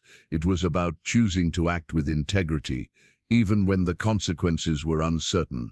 The fake badge glinted in the morning sunlight as the 2 bounty hunters began their final approach to the cabin. They moved with the confidence of men who believed their deception was complete, their quarry trapped, their reward assured. They were about to discover that some truths were more powerful than any lie, and that a mountain hermit who'd found his family was capable of defending them with resources they'd never imagined possible. The confrontation came at dawn, as Ezra had predicted. The fake sheriff and his companion approached the cabin with the casual arrogance of men who believed their authority was unquestionable and their quarry helpless. They moved without the caution that 15 years of mountain living had taught Ezra was essential for survival in country that could kill the overconfident. Ezra stepped onto his porch carrying his old rifle, not aimed at anyone but visible enough to change the mathematics of the encounter. The weapon had served him faithfully through 15 winters, and its worn stock and perfectly maintained action spoke of competence that couldn't be faked or bought. "Morning, gentlemen," he called out, his voice carrying the kind of calm authority that came from knowing the ground beneath his feet better than any man alive. "You're a long way from the territorial road." The fake sheriff dismounted with theatrical flourish, his hand resting on his gun butt in a gesture designed to intimidate. "Sheriff Morrison, Territorial Marshal's Office," he announced, touching the badge that glinted too brightly in the morning light. "I'm here on official business regarding a kidnapping case." Ezra studied the man's face, cataloging details that would matter in the next few minutes. Middle-aged, soft around the middle, wearing clothes that spoke of town living rather than hard country. His boots were expensive, but showed no signs of serious mountain travel. Most tellingly, his eyes held the kind of confidence that came from bullying rather than genuine authority. "Official business," Ezra repeated thoughtfully. "That's interesting. Mind if I ask which marshal's office sent you? We get periodic visits from the real territorial officers, and I like to keep track of who's supposed to be where." The question hung in the morning air like a challenge, and Ezra saw uncertainty flicker across the fake sheriff's face. It was the first crack in his carefully constructed deception, a moment of doubt that revealed how much his plan depended on people accepting his authority, without question. "I don't see how that's your concern," Morrison replied, recovering his composure but not his complete confidence. "I'm here about Maria Hernandez and the boy she kidnapped. We have information that she's hiding in this area." From inside the cabin came the sound of children's voices, Rosa and Tommy playing some quiet game that involved much whispering and occasional giggles. The sounds were innocent and natural, the kind that spoke of safety and security rather than kidnapping and fear. "Children do seem happy here," Ezra observed mildly. "Funny thing about kidnapped children, they usually don't laugh much." Morrison's companion, who'd remained mounted and silent until now, shifted nervously in his saddle. He was younger than his partner, with the lean build of someone accustomed to hard work, but his eyes held the wariness of a man who was beginning to suspect that their easy job might be more complicated than advertised. "Look, Mountain Man," Morrison said, his voice hardening with frustration, "I don't have time for your backwoods philosophy. There's a substantial reward for information leading to the arrest of Maria Hernandez, and I'm prepared to be generous with anyone who cooperates." It was exactly the wrong thing to say to a man who'd spent 15 years learning that the mountains had their own justice, independent of territorial law and reward money. Ezra's grip on his rifle shifted slightly, not quite a threat, but definitely a preparation. "Reward money," Ezra repeated. "Now that's interesting. See, real territorial marshals don't usually talk about rewards. They talk about justice, about bringing criminals to face legal consequences. They don't offer bounties to civilians for information." The fake sheriff's face flushed with anger and embarrassment. "Are you questioning my authority?" "I'm questioning whether you have any," Ezra replied calmly. "That badge you're wearing, it's good work, I'll give you that, but the territorial seal is wrong. The metal's too new, and you handle it like someone who's not used to wearing it." Morrison's hand moved toward his gun, but Ezra's rifle was already coming up, the movement so smooth and practiced that it seemed inevitable rather than threatening. "I wouldn't," Ezra said quietly. "You're outgunned, outpositioned, and about 3 miles from the nearest cover. Plus, I've got 15 years of mountain shooting behind me, and you've got the soft hands of a man who spends his time in saloons and brothels." The standoff stretched for long seconds, 2 men measuring each other's resolve, while the mountain morning held its breath around them. Morrison's companion began edging his horse away from the potential gunfight, clearly having second thoughts about the wisdom of their enterprise. It was then that Maria appeared in the cabin doorway, carrying Rosa while Tommy pressed close against her side. The 3 of them looked like what they were, a family seeking safety, not kidnappers and victims fleeing justice. "Maria Hernandez," Morrison said, his voice carrying relief at finding his quarry despite the tactical complications. "I have a warrant for your arrest on charges of kidnapping." "Show me the warrant," Ezra said before Maria could respond.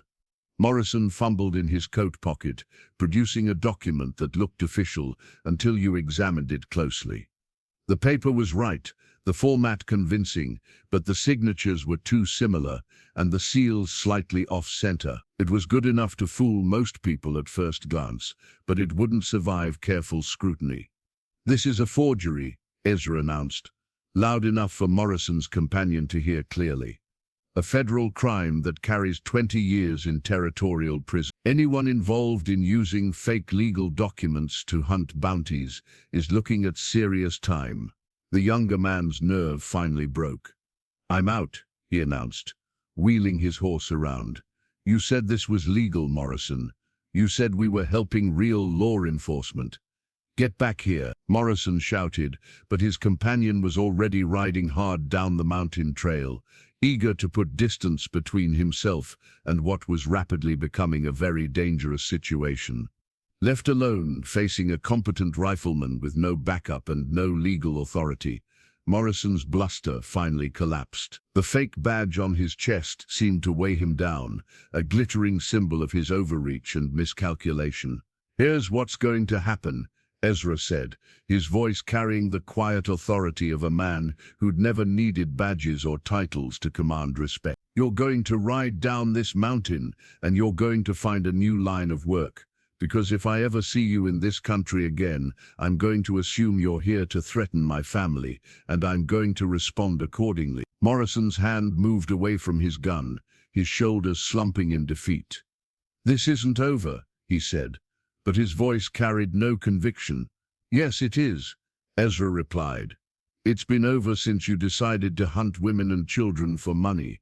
You just took a while to figure it out." As the fake sheriff rode away, his expensive badge catching the morning light one last time before disappearing into the forest, Ezra felt something settle in his chest that he'd never experienced before, the quiet satisfaction of a man who'd protected his family against all threats, legal and illegal. The morning was still young, and there was work to be done. But for the first time in 15 years, Ezra Kane was looking forward to it. In the weeks that followed, the confrontation with the bounty hunters, something profound shifted in the rhythm of life at the mountain cabin. The immediate danger had passed, but its resolution had revealed truths that went deeper than tactical victories or successful deceptions. Ezra found himself thinking about legacy, about the difference between surviving and living, about the kinds of memories he wanted to leave behind. It was while cleaning out an old trunk that he discovered the letter, a piece of his past that he'd forgotten existed. The envelope was yellowed with age, sealed but never sent, written in Sarah's careful handwriting during the last weeks of her illness. On the front, in her familiar script, were the words, "For Ezra, when he's ready to live again." The letter had been hidden beneath winter clothes he hadn't worn in years, wrapped in tissue paper that still held the faint scent of the lavender sachets Sarah had favored. His hands trembled as he opened it. Unsure whether he was ready for whatever message his dying wife had left for a future she wouldn't live to see. "My dearest Ezra," the letter began, and immediately he could hear her voice speaking the words, gentle but determined. "If you're reading this, it means you've survived the grief that I know will try to destroy you when I'm gone. It means you've found reasons to keep living instead of just existing." Maria found him there an hour later, sitting on the floor of their bedroom with the letter in his lap and tears streaming down his cheeks. She didn't ask questions, just sat beside him and waited for him to speak when he was ready. "She knew," he said finally. "She knew I'd run away from everything that reminded me of her and Mary. She knew I'd try to disappear into the mountains where nothing could hurt me anymore." The letter continued for 3 pages, written with the careful deliberation of someone who understood she was crafting final words. Sarah had predicted his retreat into isolation with the accuracy of someone who'd loved him completely. But more than that, she'd written about hope, about the possibility that someday he might find his way back to the world of the living. "She wrote this for you to find now," Maria said softly. "When you have people to care about again, when you've remembered what it feels like to be part of a family." The letter's final paragraph contained Sarah's most important message.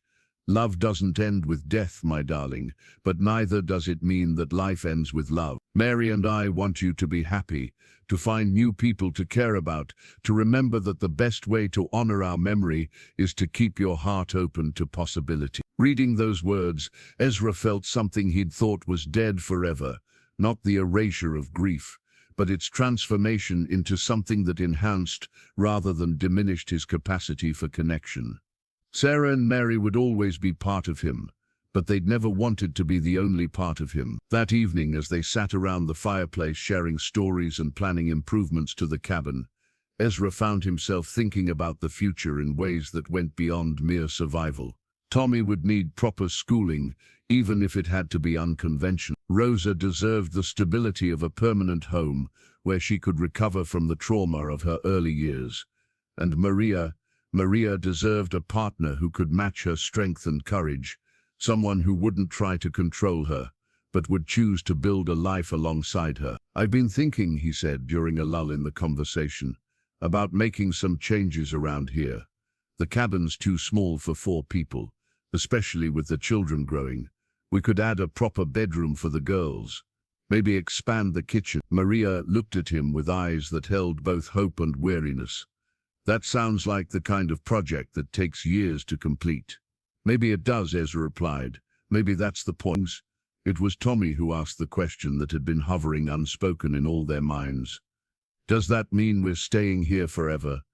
Does that mean this is really our home now?" Ezra looked around the cabin that had sheltered his solitude for 15 years, seeing it now through the eyes of someone who understood the difference between a refuge and a home. The space felt completely different with other people sharing it, warmer, more alive, filled with the sounds and scents and small complications that came with family life. "Yes," he said, the word carrying more weight and certainty than any vow he'd ever made. "This is our home now. All of ours." The letter from Sarah crackled softly as he folded it, its message delivered and received after years of patient waiting. Outside, snow was beginning to fall again, but inside the cabin, 4 people who'd found each other against impossible odds were making plans for a future that none of them could have imagined just months before. Sarah's final gift to her husband wasn't the letter itself, but the timing of its discovery, arriving precisely when he was ready to understand that love multiplied rather than divided, that opening your heart to new people didn't diminish your connection to those who were gone, but honored it in the deepest possible way. The mountain winter stretched ahead of them, long and cold but no longer lonely, and for the first time since he'd lost his first family, Ezra Kane was genuinely looking forward to spring. Spring arrived early that year, bringing with it the kind of renewal that seemed to touch everything on the mountain. The snow melted in rushing streams that sang down the mountainside.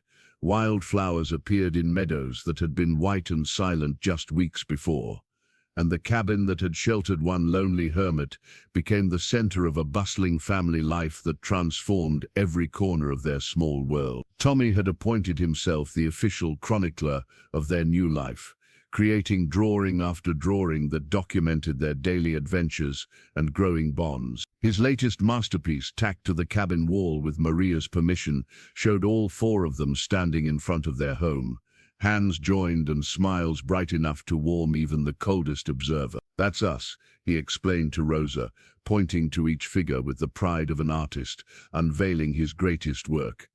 "That's Papa Ezra and Mama Maria, and you and me. We're a real family now." The casual way he said Papa Ezra made the older man's throat tighten, with emotions he was still learning to navigate. Somewhere during the long winter months, the title had evolved naturally from Tommy's need to define their relationship and Ezra's growing comfort with the responsibility it represented. Maria looked up from the seed packets she was sorting, vegetables for their expanded garden, flowers to brighten the spaces around their home, and caught Ezra's expression. "He's been calling you that for weeks," she said softly. "I hope you don't mind." "I don't mind," Ezra replied, though the words felt inadequate for the depth of what he was feeling. Being called Papa again, after 15 years of believing that part of his life was finished forever, felt like recovering a piece of his soul he'd thought was permanently lost. The drawing represented something larger than artistic expression. It was Tommy's vision of their future, his 6-year-old understanding that families weren't just created by blood or law, but by choice and commitment. In his picture they stood on solid ground, with the mountain rising behind them, protected and permanent. Rosa had been slower to embrace the concept of permanent family, her young life having taught her that adults made promises they couldn't always keep. But gradually, as the weeks turned to months, and the routines of their life became established and reliable, she began to believe in the possibility of forever. "Can we really stay here always?" she asked Ezra one afternoon, as they worked together to repair the cabin's front steps. "Even when we get big?" "As long as you want to stay," Ezra promised. "This is your home now, Rosa. No one can take that away from you." The spring work was harder, but more satisfying than anything Ezra had done during his years of solitude. Expanding the cabin required skills he'd learned decades ago, but never expected to use again.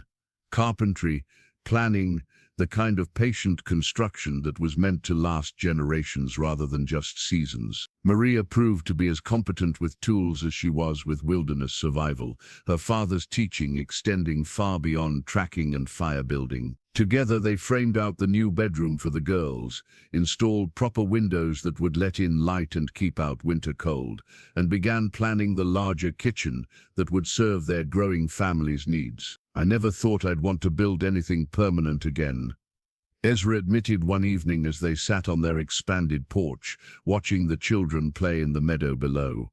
After Sarah and Mary died, everything felt temporary, like there was no point in creating something meant to last.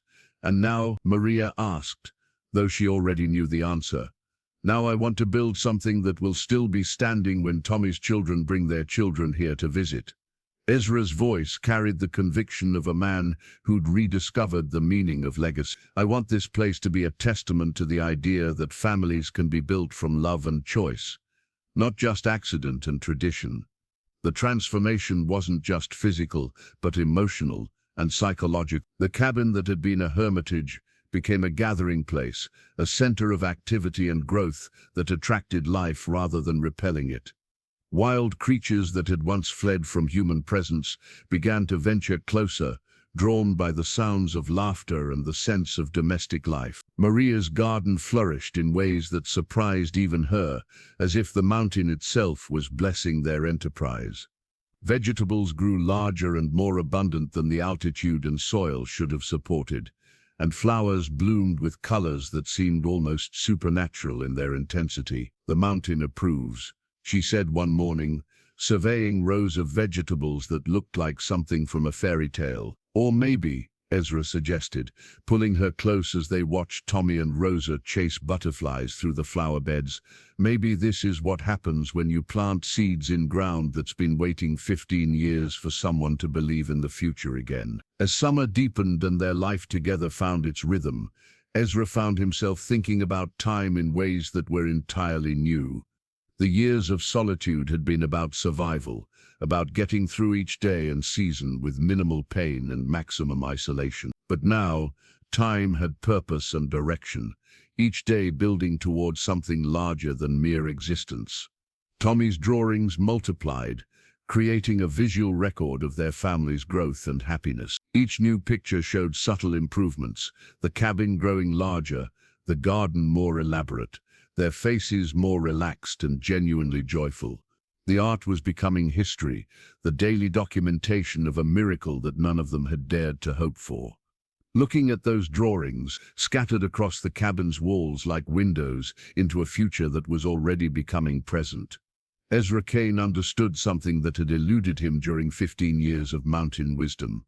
The greatest survival skill wasn't learning to live alone, but learning to live with others in a way that made everyone stronger.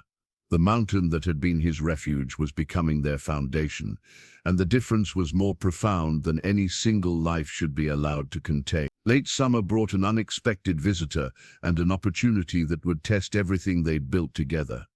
The rider arrived on a Tuesday afternoon, his horse picking its way carefully up the mountain trail that most people considered impassable. Ezra recognized him from a distance, Judge William Carson, a territorial official he'd met years ago during his brief involvement with Sarah's estate settlement. Judge Carson was a man who commanded respect through competence rather than intimidation, someone whose reputation for fairness had earned him influence throughout the Colorado Territory. His presence at their remote cabin could only mean official business, and Ezra felt a familiar tightness in his chest as memories of legal complications and bureaucratic threats surfaced. "Ezra Kane," the judge said as he dismounted, his voice carrying the warmth of someone greeting an old acquaintance. "I have to admit, when I heard rumors about the mountain hermit who'd acquired a family, I wasn't entirely convinced they were true." Judge Carson. Ezra stepped forward to shake hands, noting that the older man moved with the careful precision of someone whose body was beginning to show the wear of decades in harsh country. What brings territorial business this far into the mountain? The judge's arrival had drawn Maria and the children from their outdoor activities, and Ezra could see the wariness in their eyes. Official visitors had never brought good news to their small family, and the presence of someone with legal authority rekindled fears they'd thought were finally behind them. Actually, Judge Carson said, reaching into his saddlebags to withdraw a leather portfolio, I brought something that belongs to you folks. Legal documents that might interest you. The papers he produced were official, bearing seals and signatures that spoke of territorial authority and bureaucratic process. But instead of warrants or charges, they represented something entirely different: legal recognition of Maria's divorce from Carlos Hernandez, posthumously granted based on evidence of abuse and abandonment. How is this possible? Maria asked, her voice barely above a whisper, as she studied documents that represented freedom she'd never expected to achieve. Carlos's death simplified certain legal complications, Judge Carson explained diplomatically. His associates who survived the mountain encounter were eager to cooperate with territorial authorities, particularly when they faced charges for the fraudulent wanted posters. Their testimony provided sufficient evidence to grant the divorce retroactively and clear all charges against you. But the divorce papers were only the beginning. The portfolio also contained custody documents that legally recognized Maria's parental rights to both Tommy and Rosa, adoption papers that could formalize Ezra's relationship with the children, and most surprisingly a land grant that would give them legal ownership of their mountain property. The territorial government has decided that certain remote areas benefit from permanent settlement by proven families, the judge continued.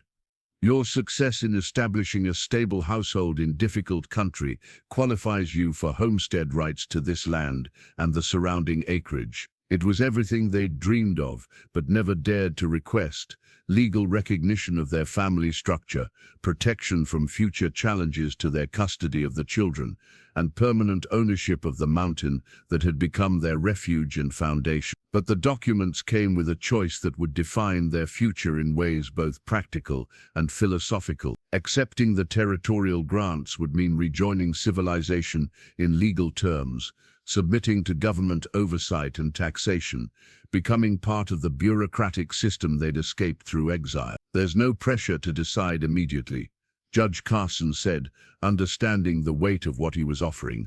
But I should mention that there are others interested in your story. A newspaper writer from Denver, some territorial officials who see your family as an example of successful homesteading in difficult country.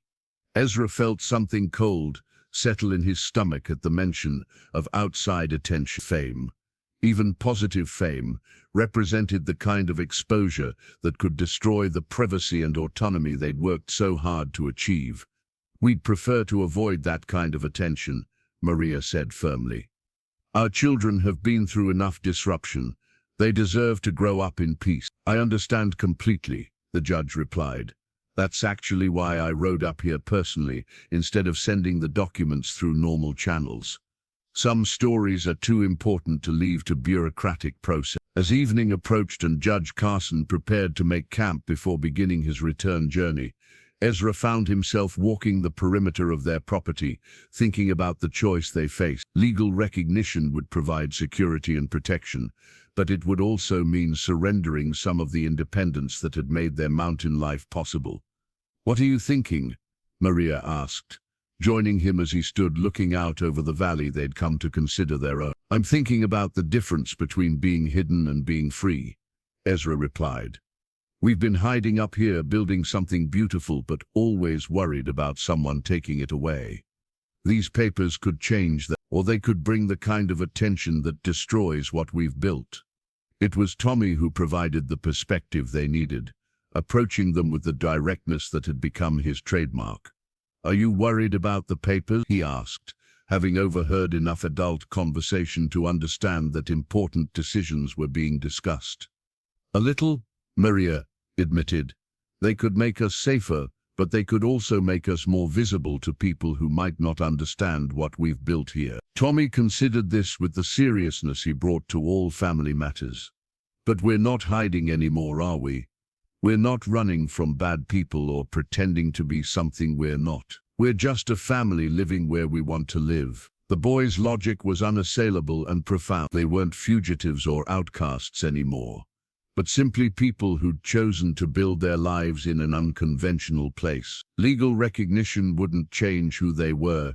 It would simply acknowledge what they'd already become. That night, as they sat around their fire with Judge Carson sharing stories of territorial politics and frontier justice, Ezra found himself thinking about legacy in terms that extended beyond their small family. Their success in creating something stable and loving from circumstances that should have destroyed them represented proof that families could be built from choice and commitment, rather than just accident and tradition. "We'll take the papers," he said finally, his voice carrying the conviction of someone who'd made a decision that felt both inevitable and right.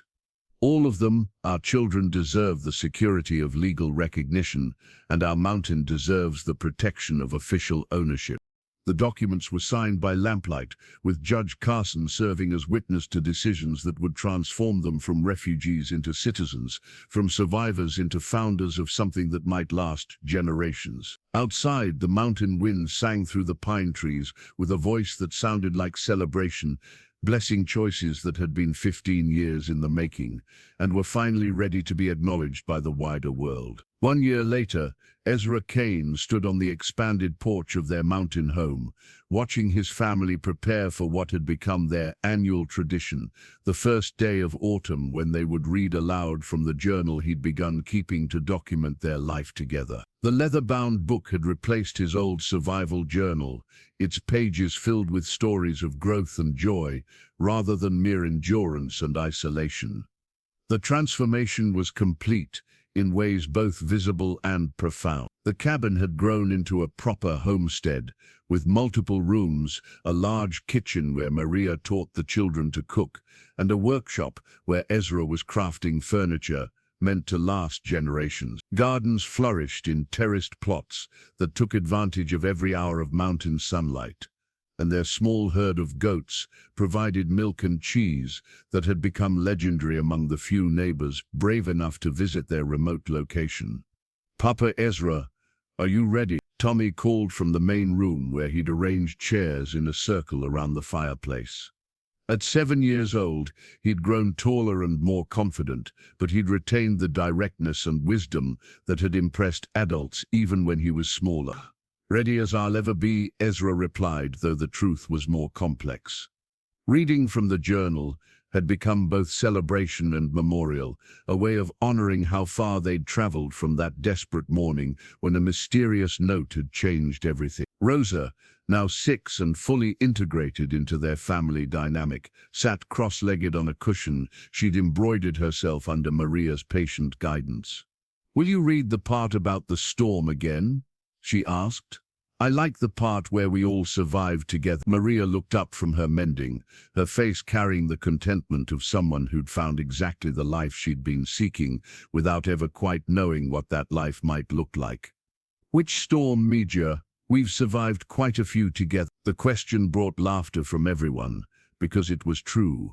Mountain life had tested them with blizzards, equipment failures, medical emergencies, and the occasional visit from wildlife that considered their garden a personal buffet. But each challenge had been met and overcome through cooperation and the kind of practical problem-solving that came from genuinely caring about each other's welfare. Ezra opened the new journal to the first entry, written on a winter evening when the children were asleep, and he'd finally found words for the emotions that had been building since that first desperate note appeared in his boot. "Year 1, Day 1, he read aloud. "Today I understood that survival isn't about learning to live alone, but about learning to live with others in a way that makes everyone stronger." The note that brought Maria and Tommy into my life said, "I can't survive another winter alone." What it really meant was, "I'm ready to stop surviving and start living." The journal entries that followed chronicled their first tentative steps toward becoming a family, the challenges of 4 very different people learning to share space and responsibilities, and the gradual recognition that they were building something unprecedented and precious. "Day 43, Ezra continued, finding one of his favorite passages. Tommy asked me today if I missed being alone. I told him the truth, that I'd confused being alone with being safe, and being safe with being alive. I was surviving, but I wasn't living. There's a difference that takes most people a lifetime to learn. Some entries were practical records of construction projects, garden planning, the kind of domestic details that would help future generations understand how their family had built its life in challenging circumstances. But others were deeply personal, capturing moments of emotional growth and recognition that marked their transformation from strangers to chosen family. Day 115, Maria read, taking her turn with the journal. Rosa called me Mama today for the first time without being asked. Such a small word, but it contains entire worlds. I understand now why Ezra kept Sarah and Mary's memory so carefully, not because he couldn't move forward, but because he needed to remember what love felt like before he could risk feeling it again. The journal had become more than just a record. It was a testament to the possibility that families could be constructed from choice and commitment, rather than accident and obligation. Each entry proved that love could be learned and practiced, that healing was possible even after devastating loss, and that starting over wasn't the same as starting from nothing. Day 365, Tommy read, his voice carrying new maturity as he handled the responsibility of family chronicler. Today, Papa Ezra taught me how to track deer through snow. He said tracking isn't really about following animals. It's about understanding their needs and predicting where they'll go next. I think that's how our family works too. We learned to understand what each other needed, and we went there together. As the afternoon sun slanted through their windows, casting everything in golden light that made their home feel like something from a fairy tale, Ezra found himself thinking about the journey that had brought them to this moment. The desperate woman who'd hidden a plea for help in a stranger's boot had become the center of a family that defied conventional definition, but succeeded by every measure that truly mattered. The note that had started everything was pressed between the journal's pages now, preserved not as a reminder of desperation, but as evidence of hope fulfilled. Its message, "I can't survive another winter alone," had been answered in ways that none of them could have imagined. "What should we write for this year's final entry?" Maria asked, as the reading session concluded, and they prepared the evening meal together, their movements around the kitchen choreographed by months of shared routine. Ezra considered the question while watching Rosa help Tommy set the table, their easy cooperation a daily miracle that still amazed him. What words could capture the transformation of four people who'd found each other against impossible odds and built something that felt destined rather than accidental? "How about this?" he said finally, his voice carrying the quiet satisfaction of someone who'd finally learned the difference between existing and living. "We came to these mountains as refugees from different kinds of loss. We're leaving this year as founders of something that will outlast all of us." The note that brought us together promised that none of us would survive another winter alone. It didn't promise that we'd all survive together, but somehow outside their windows, the first snow of the season was beginning to fall, gentle flakes that transformed the familiar landscape into something magical and new. But inside their home, four people who'd learned that family was something you built rather than something you were born into, were preparing to face whatever challenges the mountain might offer, secure in the knowledge that they would meet those challenges together. The mysterious note had been answered, its desperate plea transformed into a celebration of connection, resilience, and the kind of love that chose itself rather than accepting the limitations of circumstance. And in a cabin high in the Colorado mountains, the Kane family chosen, constructed, and completely their own, prepared to write the next chapter of a story that had begun with desperation and grown into something approaching magic.